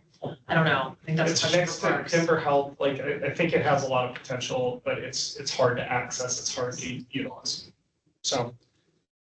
It is It's an also accessibility been on the list since 2021. The visioning plan or the park plan has been completed since 2021. So it's been on the list since then. Yeah, it's 24 years. So. Should we keep it on for now since we removed the other? Yeah. Okay. Okay. All right. Said keep it. Just keep it on, acknowledging that that one may be one of our lower key bumps for him. Barry P. Taylor Senior Center expansion. This would be re-envisioning part of Barry P. Taylor into a dedicated senior center. We do not have a dedicated senior center that is run by the city anywhere. We Anywhere, don't. right? Like anywhere. Anywhere. That's a shame. Are you serious? That's I moved to keep it. I think if we're not paying attention to our seniors, we've lost the ball, and I did not know we didn't have a senior center. That's a- I think we're supposed to call them older active adults. I think. My rec center got shut down, that was the senior center, and now it's called older active adults. Older. But I'm not joking, it's not PC to say senior anymore. Sorry. You have to say older active adults. Okay. So we need to change Yeah, that. we'll to change the name. It's an older active adult center. But we just wrote a letter and sent it to the mayor, and one of our priorities for city council is providing more services for older active adults. So this could align with our priority. Yeah, I'll do that. And they vote Noted. And they vote. and they speak up. Put it on. Yeah. Matter of fact, that was the Well, question. and this is great because it's expanding a current facility. It's not necessarily buying a new. So this is, I assume this is a nice scaling versus building a brand new center. Now, Yeah. I wouldn't be Murphy Robinson if I didn't say this has high operational impact.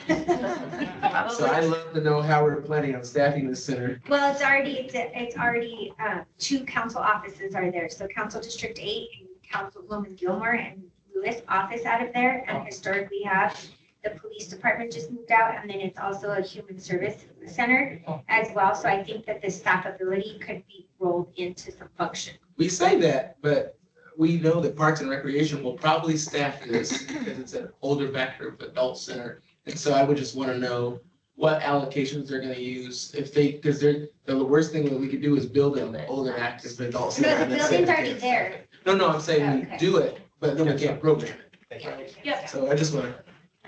Councilwoman Lewis's aide also just noted in the chat that this is a very high priority for the council. Great, thank you.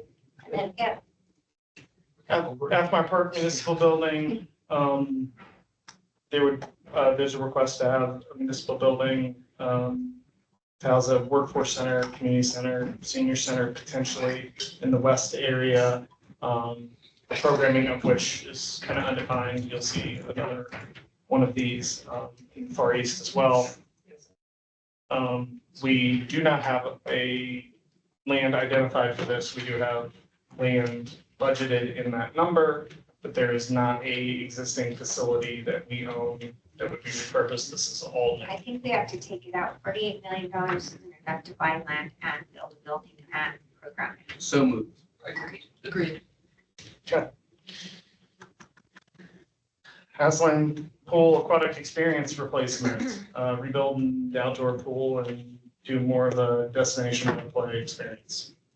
I would say the 8 million for the splash pad, the pool is highly utilized, and if you could like add to the pool, that would be a great experience. This is Denver Housing Authority is right across the street, and there's probably like 250 kids that use this rec center in the summer. It's where they go when their parents work. You'll have kids all day, every day packed in that pool.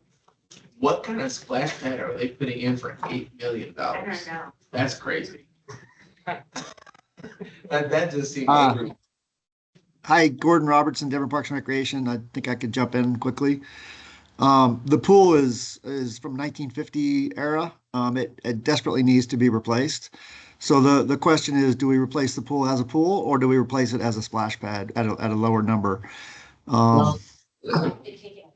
Yeah, you can't take away the pool in a neighborhood that already had a pool taken away at La Raza Park. Yeah, that makes sense. What the actual number is, because 17 million for a pool also seems quite expensive. Can you tell us? Yeah, we're building Mestizo Curtis Pool today. We'll be under construction hopefully later this year, early next, and the cost of that is driving this estimate based on escalation in the next couple of years. Those are really expensive. Yep. Even it's not. I'm gonna advocate. Yeah, they're expensive and you have to do them right. Yeah. Hey, Gordon, Gordon, are happy you remember this pool. How utilized is this facility? Oxlawn? Yeah.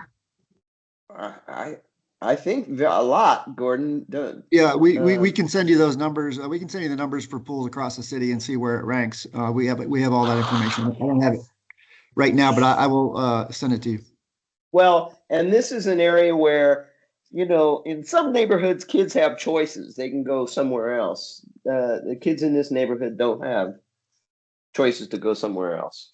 Consideration. Moving on.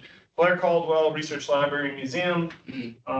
If I say it 3 times, Wellington Webb will appear, so. Just twice. Comprehensive renovation and life cycle replacements of the second page floor, and then an add-on for serving genealogy, African American and Western history resources. There is a lesser scope for this. Is there? Is there? I believe there is. This is currently listed at 27. I think there's a lesser proposal Can the from library partner with DPL. 2I on this? Because the library has the 2I money. Are they able to contribute to this with a smaller portion from the bond, maybe? I mean, there was a scaled option of it. I don't know that we've evaluated capital stack, but we can look. Do you want to park this for a few minutes and we can dial Yeah, the library yeah. into the meeting? Yep. Please. Okay. Or you guys work on that. Where would this fit in with the priorities of all the libraries' requests? I think this one's fairly high on This their is high. priority list. Thank you. Yeah. Ask that. Fair Valley. I'm also here from the Library Commission, not officially, but good morning, everyone. Sonia everybody. I've been the president of the Library Commission for the last 2 years. I'm currently still on the commission in my last year of service. I can tell you that there's a whole slate of library projects, including renovations to existing branches, some historic branches, some opportunities to also build out some space in some of those branches. And then there's 4 new branches in total that have been put forward, 3 of them that are on the tier 1 list. Blair Caldwell is a priority to the 2I funding, which is the funding that was passed in 2022, is largely committed in terms of the way it has been really supplemental to the general fund dollars that we receive. A lot of it has gone to collections, programming, staffing, deferred maintenance issues over years. I would say that there is not a realistic ability to look at a match because again, of the current commitments of those dollars. But it is something that is important to us. I think altogether there's 12 projects that are listed. And I'm not here on an official capacity with the commission, but I happen to know those things, so. Happy to answer some questions. I will say that this library has specific historical value in the African American history and just community because, you know, I mean, it's even mentioned, Blair Caldwell was mentioned at the National African American History Museum. And one of the only places where the Black community in Denver can go and research their own genealogy and all that kind of stuff. So I put all that out there to say, I think it is important to consider. I agree. Yep. Next one was Bear Valley. It needs infrastructure updates that were pulled and B'd out of the previous project scopes. Basically $11 million to continue previous renovations. And I can. For the councilman, I guess, I know he had other priorities down there. Was this high or? Look. While you're looking, I will speak as a Southwest The user person. of the library? I spent most of my childhood in this library, and I take my kids to this library still. Matter of fact, I think my mother texted me this morning and is at this library with my daughter right now. This library has not changed since I was a little boy. And yes, they say it's been renovations. I think that's to fix like major stuff. It's not really changing. This needs a lot of love. Southwest Denver continues to grow and to have residents, and this is one of the only places where kids can gather in Southwest Denver and be in a safe place and learn. And so I would advocate mainly because I'm biased about this library, that it is one of the main places for kids in the Southwest Denver area where they can go and be safe in their kids in and the parents know that they're safe, so. So Councilman Flynn said there's a need for more community space at this library, but this project does not provide that expansion. And I think that kind of echoes what you're saying. I would have to dig more into the scope of this, but I don't know that this library, I think it seems to be focused on staff spaces and some service points. Teresa, Workflows. Teresa Lori from the library is on, if we want to ask her any questions about Blair Caldwell or this one.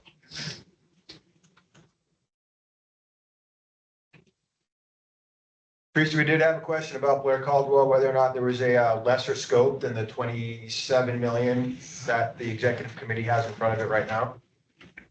Yes, it is my understanding that we refined those numbers and it was 12,300,000, the revised estimate. For Blair, Yes. Yes. 12 million what? 12.3? And Teresa, could you also speak to Bear Valley? We see staff spaces and stuff, but knowing that the library really hasn't changed, is there a way to, is it going to help with programming or anything with, you know, the usability of the library at Bear Valley? Yes, we're talking about, besides all the comprehensive renovation, they're looking at a potential addition. So we know that the community space there is constantly used, and to the point where even Councilman Flynn has stated that the community really can't use it because we use it for both programming and the community. And so there's an expansion there we're talking about and refreshing of finishes for sure. So it sounds like we're keeping Bear Valley on Yep. for now? Yes. So Central, there is a total project at 80. There was a request to break it into sub-projects, which is what you will see underneath it. There are TBDs next to them. Because there's kind of interdependencies there, we can get numbers depending on what you all would like to see them. So this conversation is critical to us being able to figure that out. So if you would like to talk about it holistically and say we would fund the 81, if you'd like to say we're not able to come with 81, but there are components of this we would really like to do, we will go chase those numbers down pretty quickly for you and see what those are. So the main components are the Idea Lab, the deferred maintenance package, and the renovation for the special collections and archives, which I believe are floors 5 and 7. So in the last couple of bonds, how much have we put, obviously, we just had the grand reopening of this work. How much, do you know off the top of your head, how much we just put into this library? I'm getting that number right now. 80 something? Yeah. It's a lot. It's a lot. It was 60, and all of that did not come from the bond. I think 38 came from it, the bond, and then there were funds raised outside of that. But the total project was 60 million. We have taken this 81 down to 28,250,000 for those specific sections that I think that was Patrick who just specified: special collections and archives, the gallery spaces, and the Idea Lab renovation. So yeah, so that bottom project there is a breakdown, this one right here. In the auspices of kind of focusing on neighborhoods and reaching others that haven't gotten so much love, I would say we deny this one. Even at 28. So Well, we just did Blair Caldwell at 12 and we just did Bear Valley at 11. So that is 20 something. I think the only thing I'd be interested in is just the deferred maintenance piece. We just opened a brand new beautiful library, and if there's something underlying that I would just be curious. I'm not advocating for it. That would just be the piece I'd be interested in understanding what that piece is. Shall we park it? I say we park it. And for that Is there an piece, answer to the deferred? yes, the deferred maintenance. thank you. Okay.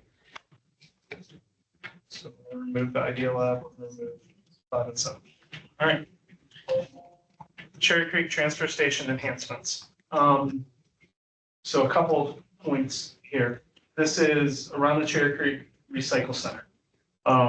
So this would be some security cameras, primarily pedestrian movement in the area. While there hasn't been any tragic situations here, there was a tragic situation a couple of years ago at Roslyn. You're dealing with big trucks, you're dealing with dumpsters, you're dealing with trucks moving dumpsters and reduced Which one are we on? Sorry. Cherry Creek Transfer Station. Okay. There are not a ton of asks in Council District 6 outside of Evans. I would flag that it's not a sexy project. So this is Roslyn? This is not Roslyn. This is Cherry Creek. It's the other place where we're transferring from trash trucks into things that eventually go out to Downs. So to consolidate before things move. We have had tragic situations with big trucks that have led to fatalities in interactions between pedestrians and our workers and big trucks. So while it's not specifically highlighted here, that did occur 2-3 years ago. 6. Almost. Mhm. It was almost 6 years ago. Was I've been it that gone long for ago? 4 years. It didn't happen when I was Yeah, it was a tragic situation. It feels very recent. Yeah. So. Where is it again, located? Cherry Creek is down off of, I think it's Quebec. I'd have to go Quebec or Monaco. Is this the same place where they do all of the recycling and all of that? Where people come bring their own stuff? Yes. Yep. Has this been studied? Is there an actual study that talks about what should be done? Has there been an assessment done? There's, what's informing some of these projects? On this itself, this came from the public, but what I believe is it was put forth by a worker there that was concerned. I would invite the Dottie to do a security assessment and a OSHA safety assessment that would better inform what we should be doing. I don't disagree. As far as the concept of what exactly we build, I think that's 100% right. Whether or not something gets built here and whether or not something gets funded here is ultimately a question for you all, and I just want to frame that. What does the council person say on this project? I didn't see it in his notes. Yeah. Oh, Let me look. it's not a sexy project. This is not a sexy project. That's the only reason I'm taking a second to highlight it. He did Well, not. yeah, I don't accuse council people of just only picking sexy projects. I would just like to know what the council member priority is. No comment. There's no comment. Is there more and more recycling and use of this by citizens? Anybody know? No, but we can probably get that information. And again, if you want to remove it from consideration, that's totally fine too. I just wanted to highlight the previous situations.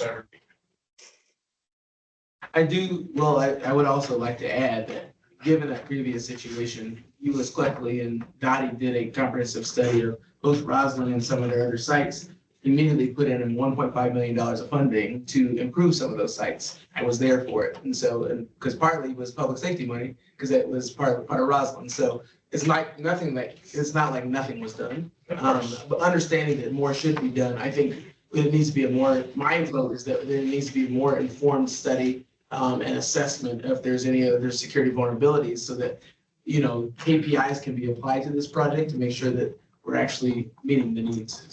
So do you want to remove it or keep it in consideration or part of it? I say remove it. Yep. Okay. All right. Yeah. Co-located library and affordable housing in East Colfax. There are two co-located library affordable housing sites. They are, one is on East Colfax and one was originally labeled as Chaffee Park and then pulled back to be generally west side of Denver. It's modeled after what Boston is doing and what we are doing up in Globeville right now off of Washington. Out of the Rise Bond, it is a big bang for your buck for affordable housing and library both. I'm sorry, which one are you in? I know, I don't have that in mind. East Colfax Rec Center? No, this is. It had been renamed since we. Next one I see DFD line storage. I was looking at DOT line. Oh, Yeah. It was the only. What is it? previously. I'll say I'm going off the updated building. We're on the DFT line storage next. Yes. Okay, somehow mine, Working on it. I'm working on the 6.4 update. So, all right, well then we'll go to DFT and that's. Yeah, we'll come back to. Mine is somehow, I have what you. sorted weird. I'm working on the 6.4 update. Why are you guys working on an old version? I only need to build my bond one time. All right, DFT line storage. I can talk Feeling about this. completely out.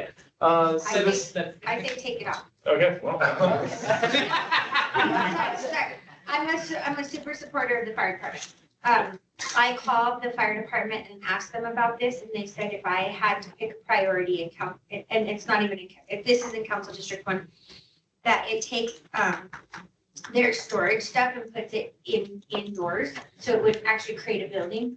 Oh. But if I had to pick a priority, I want the training facility. So I'm not gonna ask you all to have $9 million for DFD line storage shop. I want the training facility to make it in this package. So I have to just, I have to pick. Yep. So moved. That helps. Second. Okay. Decker Branch Library, is that the next one on? Yes. I guess that's where we're at. So Decker Branch Library, it's one of 4 Carnegie libraries in the city. It ties into the Platt Park. It's like one of just a couple of Councilwoman Alvidra's priorities. She feels very strongly about this. This is one of the oldest libraries in the city. This is your chance to preserve historic fabric. If you don't do it now, that will be gone the next time we have a chance to talk about this library. There is a scale here because there's an addition proposed as well. So you got a lot of flexibility here. Right now it's 7.4. 7.4. Just that one. I just don't remember us talking about it during our facilities talk, but it maybe would have made it into the safety conversation. But the other bit of it is that she says. What? Well, maybe we shouldn't do. Who was that? I think that's the council. Oh, okay, sorry. Oh, that was not. an That was not intentional share. directed at us. Okay, cool. I thought she was just passionate about the Decker brand. Okay. So let's keep it. I say keep I say it. keep it as well. East Central Rec Center. Councilwoman Lewis, is passionate and. Oh. No, this is Lewis, this is Sorry, Central. you're right. Sorry. This is, I'm just making sure, I'm realigning lists here. Hold on. Councilwoman Lewis, very, very, very, very, very vocally supportive of this. This doesn't fit in Parks' plan. It's a very large number.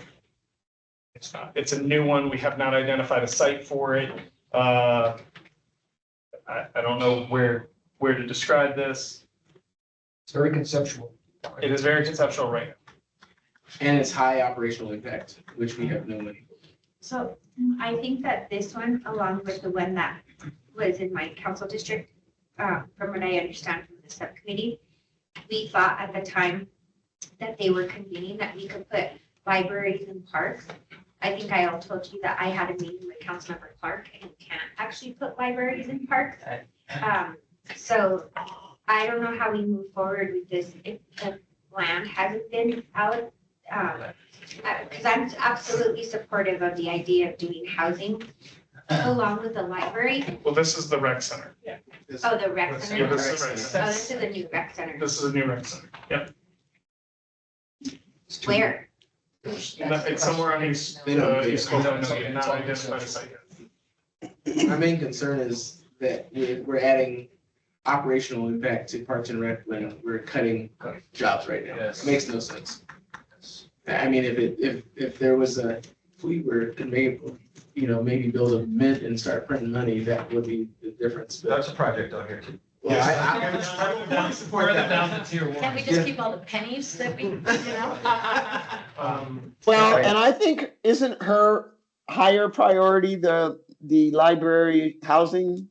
I mean, you can't have 2 brand new facilities. I mean, you gotta make choices. Yeah, I mean, if she was here, I think what she would say is that District 8 is historically underinvested and it's a yes and. Yeah, but. But they have the Central Park Rec Center. It's like the cream of the crop rec center for me. that has tiny little rec centers like that were built in the 50s. I just hosted our budget working group at Central Park Rec Center. It was, I wish I had something like that in the north side. So votes are moved. I would support that. Yep. Right. Is Echo Lake the next one? Yeah. All right. Echo Lake Lodge, so Echo Lake Lodge is a mountain park project.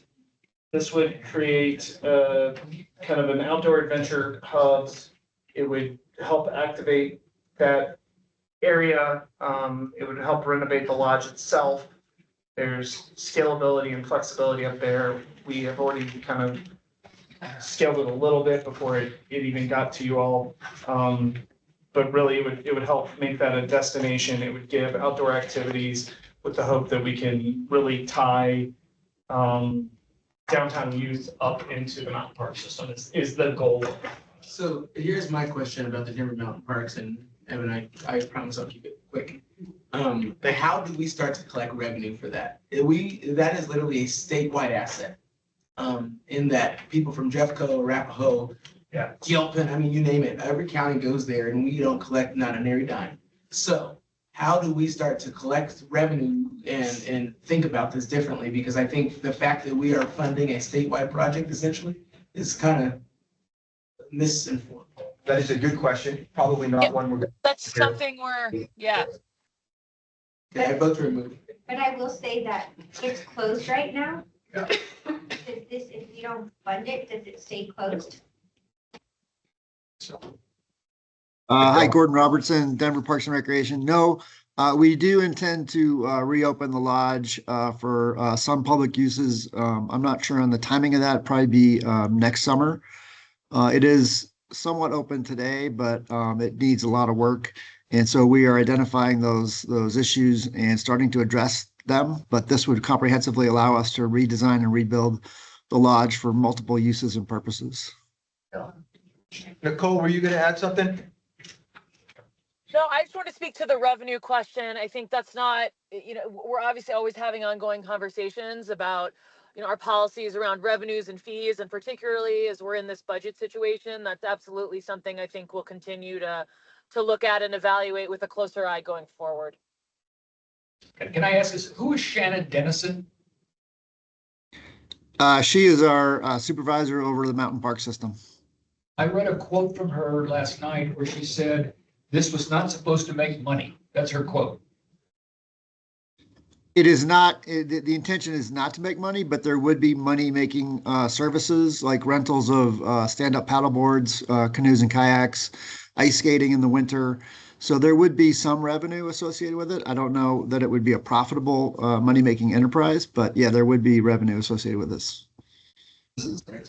Well, can someone come back to us with a better way to make money? Way to make money?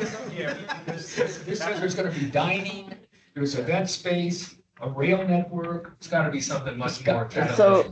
So I would say this. I think the goal of making money is never the primary goal for any of the parks and recreation facilities. However, there is always an effort to maximize the revenue offset, the opportunities but keeping our facilities accessible and affordable is a very high priority. So it's a balance. And I think with Echo Lodge, there will be a high focus on monetizing some of the activities and offsetting revenue, but it'll never be where, its primary goal is to make a profit. My question is, have we ever done an assessment of how, quote, Denver residents use this facility? Well, there's a way to track it. It's underutilized by Denver residents, and I think that's one of the goals of trying to reestablish what the uses are in that facility to make it more appealing and accessible to Denver residents. Stay with us. It's a, okay. Strike this. So where are we at? I think this is a tough strike. I think we should remove this one. Agreed? Eisenhower Aquatic Experience Upgrade. Rebuilding the pool. We're at Eisenhower. But it says we're convert to destination water play and splash pad experience, so it's just rebuilding, period? It's either rebuild the pool or someone who has like the B version of this is take the pool away and convert it into splash pad. Does that make it less than $17 million? You go from 17 to, I'm sure it's the 8 that we. Give us usability data, who's it? Agreed. Gordon, do you have that information, or we can get that information, right? Yeah, I'm working on getting that information. It shouldn't be hard to do. I just haven't gotten it back yet. But I will get the pool usage information to you all shortly. I think it's a heavily used one, but he can get numbers. Do have I systematically have a problem converting pools to splash pads. It's just not right. So maybe park this for now and get more information and come back to us. Yes, I'm saying. I'm sure it's in the parking lot. If So, you're gonna replace all right, elections facility, this one, we have an updated number of 47 million. That's where we're scaling the value down, scaling the program to meet.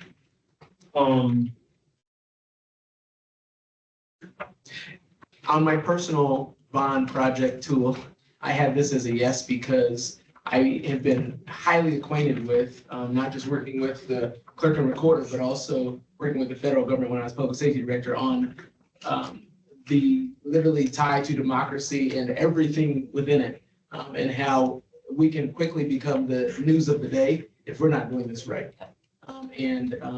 I don't want the clerk and recorder using this bond or us as an excuse for how this has been a tragedy in the state of Colorado, right? I think it's important to pay attention to. Pretty excited. I agree. Okay, keep it. Keep it. And what's the number on this? 47? So 47 is where we're at now. So we're working on figuring out exactly where 47 gets us. Because the original number Was higher, but that was based on this 160,000 square foot program, which the clerk has said that they can scale down. So I'm working with the clerk on where 47 gets us. But we've agreed that we're working within the 47. Yeah, I appreciate it. Listen, for us, we're looking to move into something. We're not trying to build from the ground up. This is just to be able to store all of our equipment, which, can be messed with. It has to be occupied by our office, and our office don't even have to control those things for the same reasons that I'm gonna say this lightly, because I'm an elections official, the previous administration and the previous Department of Homeland Security recommended, with things like badgeable access only for those folks who are elections officials, being able to store, a lot of this has to come into compliance with state and federal law in terms of keeping ballots for 25 months post-election. These are 4-card ballots now, so these are huge, right? Being able to expand access per state law. I think in 2028, by the time 2028 rolls around, we're going to have way more vote centers that are going to be required of us as a county than we've ever had before. We have nowhere to put those right now. We need to be able to do this in full transparency so But this that we're doesn't not. help you get voting centers, correct? No, it This just does. helps you It- how? It does because it allows us to store more. Other counties, like other metro counties and counties around Denver are beholden to the same state law. They have twice the size of the facilities to be able to store and deploy. Right now, we're only operating out of. You mentioned that in the presentation. Yeah. Right now, we're only operating out of a basement in our building right now, council. So that is maxed out. We don't have any more capacity there that would not trigger some kind of fire emergency. So we have to be able to. And that's the basement that's already flooded. Yeah. Yes, and well, There's other issues with that, but there's a basement in the city and county building that flooded, that destroyed records, almost nearly destroyed most of our records from the 1800s. So we have to be able to put this in a facility that is secure, that we have access to, but that also serve to basically be the model for the rest of it. And this is working with Lisa Lumley at Yep. Real Estate to get 47. Yes, ma'am. We had identified this before the pandemic. It got put on hold. CIP, what this does is it also frees up the CIP dollars for the budget and everything else that, you know, the city's looking at in terms of where to reprioritize that. I know that this is a hard thing because you're balancing those priorities based off of what's going on right now and not the future. But for us, it's being able to carry out these next couple of important. But to keep it. Thanks, sir. Yeah, thank you. Next one. Family Homeless Services Center and Shelter. This was a Councilwoman Parity priority. Can we pause for just 1 second though? I think that what we would like to do on Tuesday is have kind of a holistic conversation about housing and shelter projects. So we can probably set these aside. As long as we all agree, we're going to carve time out on Tuesday. And on that note, I'm going to excuse myself. I'm sorry. I didn't realize this was going to 11. Thank you. Thank you, Secretary. Good to see you. Good to see you. Garfield Pool, You can get more information on usage for Garfield. yeah, I think we should parking lot this one based on the same conversations that we've had on the other pools. I think we just need more information. And yeah, can we also ask them, I mean, many of these pools are old and in poor condition and need to be fixed. But the question here is we can't do them all. So it'd be helpful to get a little triage here, like what are the top priorities in terms of the pool upgrades? And, yep, and they have provided that information to the subcommittee, so we can absolutely get that information to this group as well, along with the usage and the location in terms of from that equity perspective too. So Yeah, we'll great. Perfect. Well, we have the top priorities. We could just, like, Aslan, Garfield, Eisenhower, are they in order as the priorities? Perfect. Thanks, Ryan. Yeah. Right, can you drop that in the chat or Sure. email it to me and then we'll send it around to everybody too? Sure. GVR Idea Lab, pretty low cost. It is a makerspace at the GVR Library branch. Lab is free to users. It would be a new program. Again, pretty low cost option. I would recommend keeping this because we might need some of those smaller numbers and use it in the conversation. There's just not a lot of $1 million options that Yeah. are in this list. Agreed. Yeah, hello. Oh, we're skipping housing. Yep. Yeah, skipping that. Yeah. Good thing. $100 million. Let's make $100 million. Trying to figure out what's going on. Marshmallow branch. Yeah, my cursor is doing weird stuff. I'm trying to figure out what's going on here. Everything is jumping around everywhere all of a sudden. Montbello Branch Yeah, Library. you're good. I'll figure it out. Montbello Branch Library renovation. Montbello is one of the most heavily trafficked libraries in the city. If you walk into that library at 4 o'clock during the school year, that library is a critical community asset. And it was closed last year because the HVAC system doesn't work.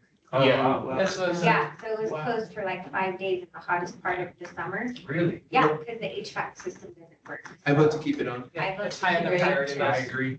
Which, I mentioned as a new package, the electrification package offers to replace that HVAC system. So there's kind of two different considerations. So you can bundle those together or, you I know, want to separate that. we're gonna have a different conversation about that later. Electrifying. Yeah, that library needs more than just HVAC. It needs a lot. I just want to jump in here too, that we also have sewer backup here Ooh. on a Yes. regular basis. So we've done stopgaps there, but I just want to let you know that it's imperative we do this. Yeah. Ooh, That was true.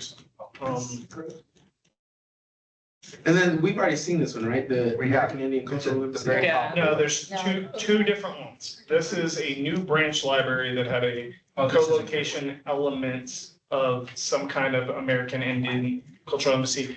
So this was in the rec centers, libraries, housing, and other city facilities subcommittee.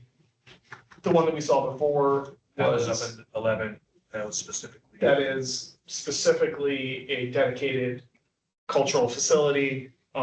This would be a library that has, similar to the Blair Caldwell model, where it has an element that is that way. So they're two kind of different things. So Nearly identical cost. I would vote because we supported the embassy itself and because, you know, I'm a stickler on operational cost and staffing a new building. I just think because we've already supported the embassy, I would vote no on this one.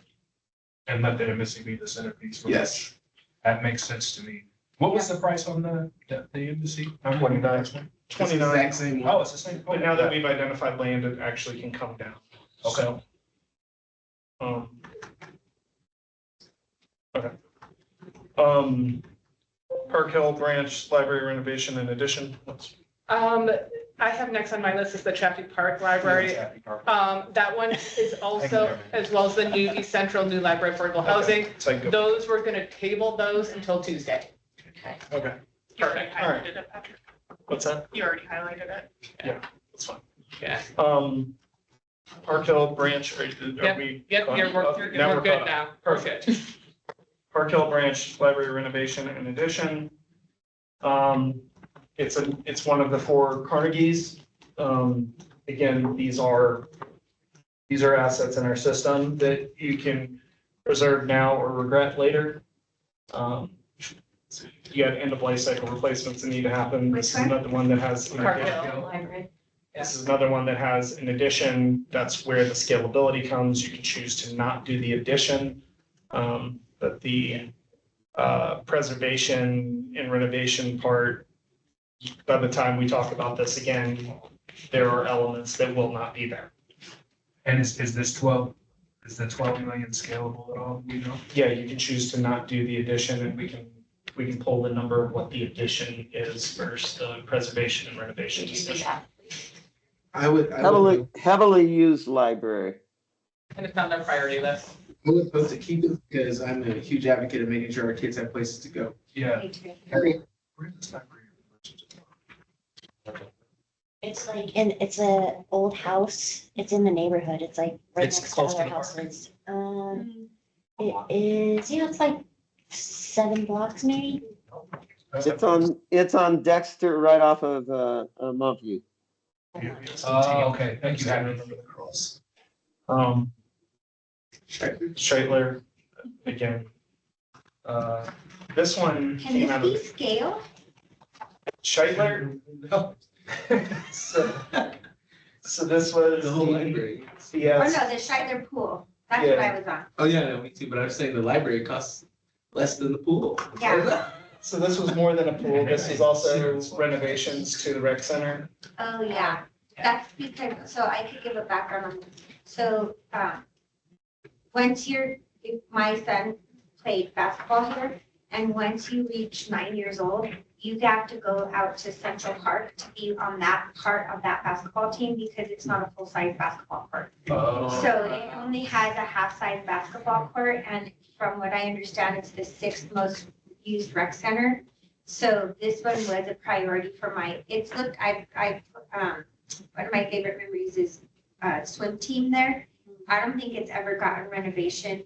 And something caught on fire a couple years ago but it's heavily utilized. So you're right, it would be the build out of the basketball, hopefully. And like the gym, like if you want to go, the gym is smaller than this room. Yeah. So I mean, we could, but I would be up to scaling it as well. A discussion of a new indoor pool. There's a lot. We don't want the indoor pool. Yeah, The there's. indoor pool is fine. We Leave the can- indoor pool, take the indoor pool off. Yeah, It's so the outdoor pool. we can scale what that project. Yeah. We can get a new cost there without Yeah, the indoor I pool. think we keep it if we could scale it. Okay. Figure out what that project wants to be. Southeast Rec Center, so big dollar figure. You have scale here. There is viable projects at less than 92. There is going to be land acquisition to this. It's a new rec center. It is a new rec center. This is. How are they gonna program it? How are they gonna staff it with current budget cuts? That was a great question. What I would say Yes, as a ma'am. rebuttal to that is there is no situation with land acquisition where this thing is up in the air before probably 2030. So it's not a 2025 or 2026 problem. I would like to remove it. How about This we park is it? Council Pro Tem Romero Campbell's highest project, and this is, Oh, really? she has said she would give up every other project in her district to have this. So with this one and the one for the South Central Rec Center, do we have city land identified for these? Because I think half of the problem would be land acquisition. So I mean, if we're gonna talk about this rec center, which I think is really important, I also know Councilwoman Lewis, her biggest priority is the rec center on East Colfax. It shouldn't have been said the East Central, because that made me think Central Park. She's texted me since then.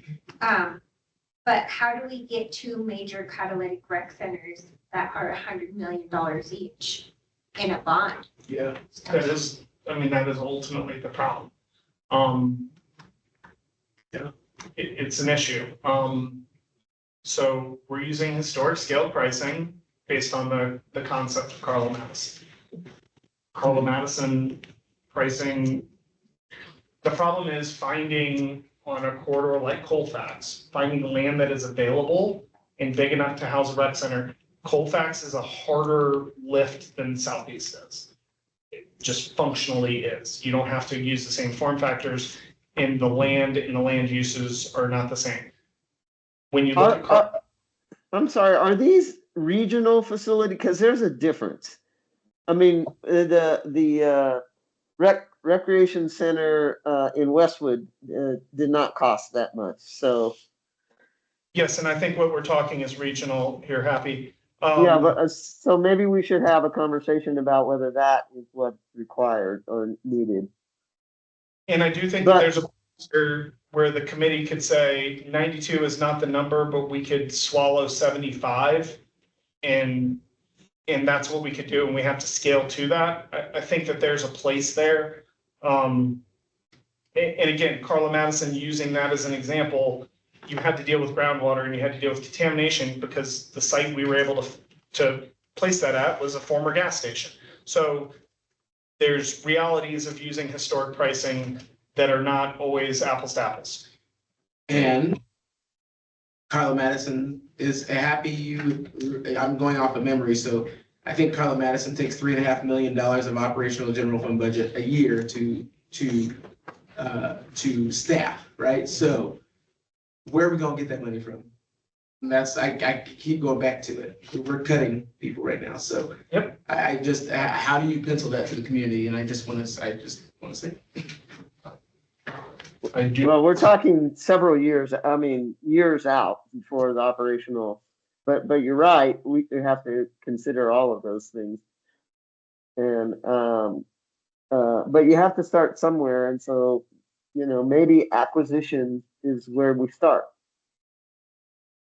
Acquisition and the planning and design for these facilities. I don't know. What do we want to do here? I would suggest you all park it and then explore Happy's suggestion about acquisition and maybe phase some of the design. Okay. What you want to do? That feels Yeah, right. yeah, okay, feels right. Council President, do you want Yep. me to? Okay. Oh, you mean Woodbury? Or which one? Woodbury is another, it's another library that is heavily utilized. It's another historic preservation library. I believe it is also a Carnegie. All my libraries are Carnegie. I have two. They're beautiful. This one's on their priority list as well. Yeah, if you don't talk about it now, you're gonna lose historic fabric and I'm not saying you have to do them, but I do think you need to talk about them. Yeah, keep it on. I would keep it on, yes. Denver's Children Advocacy Center. It is a program that is hyper important. I get really uncomfortable talking about this, so you can. Council President Sandoval, do you want to talk to me this one? So my question on this one is so they have the facility right now. What does the $13 million get us? They currently don't have the facility. It's my understanding they have the land for the facility, but they would need to buy, or they would need to build the facility. So right now, the Denver Children's Advocacy Center, we co-locate with them at a city facility on the South Platte. It's the police department, the DA's office, But what Denver do they Health. own in my council district then? They would build onto that campus. So the hard part for me on this one, just so you all know, this is in a historic district. So when you have land in a historic district, I don't know how big of a facility. I've been a huge advocate. If they could scale this down, I would feel comfortable with that. I thought that if I could be wrong, they just bought a house. They literally just bought a house on 21st Avenue, and they have a whole entire project that they just brought to me because it has to go through design review at Landmark. So my question is what exactly is this project? Because they bought a house that connects off the alley off of 21st. It faces south. So I would need more. So we need to ask. Do you want it now? More info? Yeah. Yep. Matt, can you come off mute? Matt Hogan? Yeah, I'm here. Can you hear me? Yeah. Yeah, so I guess the property that we just bought was for this project, and that's the project that has been brought to the council person, and we have taken preliminary steps to go through with Landmark, and we've gotten the mass and scale process approved. So they're not two separate projects. It's one and the same. So you already bought the land, correct? We just closed on it last week, but I guess the thing is that if we end up getting the approval, then we would use it for this Children's Justice Center. If we don't really have the resources to do it ourselves. So we would have to find some sort of alternate use for the property. So Matt, is it a renovation of the property you just bought, or is it an addition? Can you talk a little bit more about the project itself? Let me ask who Matt is. Sure, you bet. So it is a. Can you do an introduction as well? Sure. My name is Matt Hogan. I am on the board of the Denver Children's Advocacy Center and have been involved with it for over like 25 years. Quite a bit of that time I was on as the chair and sort of oversaw some of the other campus additions. And so to answer your question, it's a renovation in sort only to the extent that, I mean, Landmark has required us to retain the house that we just bought on the property, but extending back from that house is a significant large yard, and then we have at a 90-degree angle a medical house that the city requested us to build years back, but turned out to be inadequate for Denver Health. So that property would be demolished, and in essence, you have a structure which is sort of an L-shaped structure. So it's primarily a new structure, but we have to incorporate the house that we're being required by Landmark to keep on the site. Thank you, Matt. Sure. I'm a little bit familiar with this, and not taking away from the great work that the Advocacy Center folks do. I do think that I personally am looking for more citywide impacts when it comes to our kids. And I think our stuff, and not saying that they don't have a citywide impact, but I think our programmatic and concentration on the libraries and stuff like that seems to feel a little bit more in place of what the bond is looking for. So This was on the safe and healthy subcommittee that I helped facilitate. And this ended up being one of their higher priorities just because there wasn't a trauma-informed space for children victims But to there assist with. is. They have a campus, like I toured it, so the town does right. not 100%. No, totally agree with that. It was gonna be more comprehensive, is how Yeah. it was presented, it would be a more comprehensive space. And maybe I could ask Matt, if this were included in the bond, what does that mean for all of you since you purchased the land? Yes. So with respect to the existing campus, I mean, we provide prevention services and therapeutic services on the campus, which we would continue to do, and which isn't really part of this project. This project is focused on the what we call the forensic interviewing portion of our services, and that's those are the services that we do in concert with the other members of the multidisciplinary team, police department, district attorneys, et cetera. If we weren't able to get the funding, I think we would end up, for the time being, just leaving it as is, perhaps like, build out on a playground or something along those lines. But I think the prospect of doing co-located forensic interview services would probably be dead in the water, in part just because of the medical facility that we already built and then was abandoned.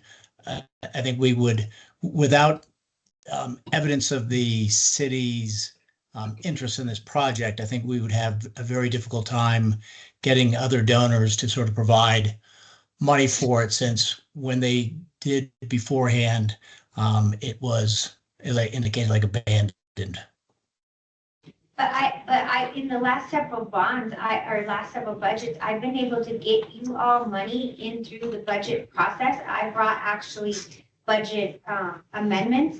So I've worked with you all consistently since I've been elected. I know that, I think it was Murphy. I think maybe it was not. I went to you and specifically asked you through, instead of me bringing a that's bond. correct. I think it was $500,000. And I think you actually, it's 550. Yeah, so I just want to say that I really support this, but I have a hard time with that statement because we have been supportive of the city. And I wouldn't suggest otherwise. The money that you're referring to is for operational purposes, but there hasn't been any that's gone towards capital. So Murphy, I would just add, I hear you clearly in terms of the breadth of, but I also know for a small population of children, the depth and the trauma and the subsequent effects after that ripple off into the bigger community as well. So That's true. So I hear this is a tough. This is Kayla.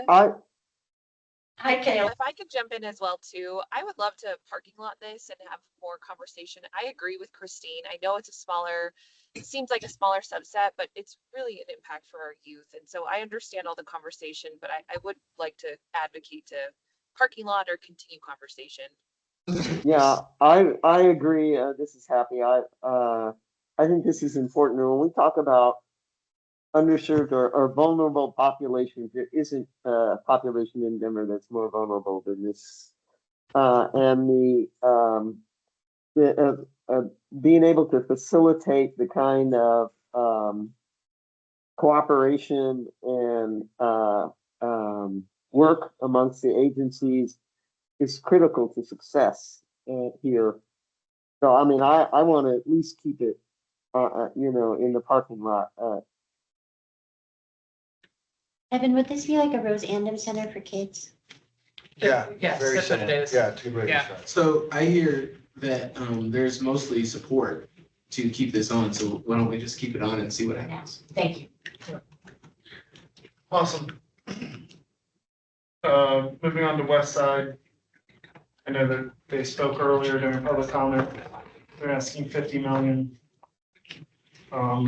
We would not, as a city, deliver this. This would be a contribution to a $110 million project. What do you all want to do with this?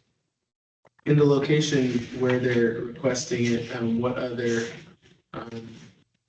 what other types of medical care is there in and around those areas? Not much. I would also say that the amount is scalable. Yes, you don't have to do, Yeah. it's not 50 or nothing. You could choose a number. And then will they, because I've been on the receiving end of this, will they then come, and this is more of a Denver Health question, will they come to us when this is built and ask us for more money in the operational budget? Hey, Evan, I have Chris Gaw, our COO, on if you want her to answer those questions. Yeah, thank you, Stephanie. Hi, Chris. Hey, Chris. Hello. There is no intention of asking. We've done the pro formas out beyond the capital needs, and it will be a self-sustaining clinic location within the proper Denver Health operating budget. What was the scale number? They're asking. Can we put this in the parking lot? Yep. So we're down to last couple of minutes here, so I'm gonna try to go fast, so hopefully. Thanks, Chris. Speed Thank run you. this. Thank you. PFD 19, Councilwoman Sawyer did not specifically address it. It's in her neighborhood. She was on the Safe and Healthy Neighborhoods Committee, and it came out of Tier 1, so I am taking that as implicit support, but she did not address it. I think if we need it, based on their 4-minute call time, but I'm gonna always not advocate for anything other than the combined safety training facility. Yeah, this is one where unfortunately I have to speak up because this is one where the female firefighters literally don't have a space and Did where it make it into the last bond? It didn't get updated? I don't think so. Could we check? Because 17s didn't either, and now we have a female restroom there, and 26s didn't on Federal, and now we fixed it because in the last one, we did those whole facility changes, so can we make sure? Yeah, let's double check. Can we parking lot that? This one was also discussed about the female bathrooms and more equity with the female firefighters, as well as I think it was the doors, and especially because they also serve Glendale in a very large area, that area of Denver. Yeah, it hasn't received any bond money recently. And is this the one where they have no heat sometimes? I think there's one where the heat just shuts off. Yeah. So I haven't heard that. This one, It didn't in the last bond package to get kitchens and bathrooms, it wasn't in there? I don't believe so. I didn't find that, but I'll go double check. I think this is the one that hasn't been renovated since 1986. Okay, Yeah. so this is the one with the Built in heat. 64, and I don't think it's received any widespread renovations since the 80s. I would then say to put it in, but I will just say I agree with you. If we have choices to make, it's for the combined training center, but I would keep it in at this point for conversation. Okay. So DVD 4, smallest and the only original DVD station in the city. It's 19,000 square foot, which is tiny. It's about half the size it should be. It has no community spaces. What is this one now? This is off of Federal and Evans-ish. Yeah. I will speak to this. This is the worst station we have. It's actually I used to live in District 4, but they literally, the police officers have to keep their stuff in the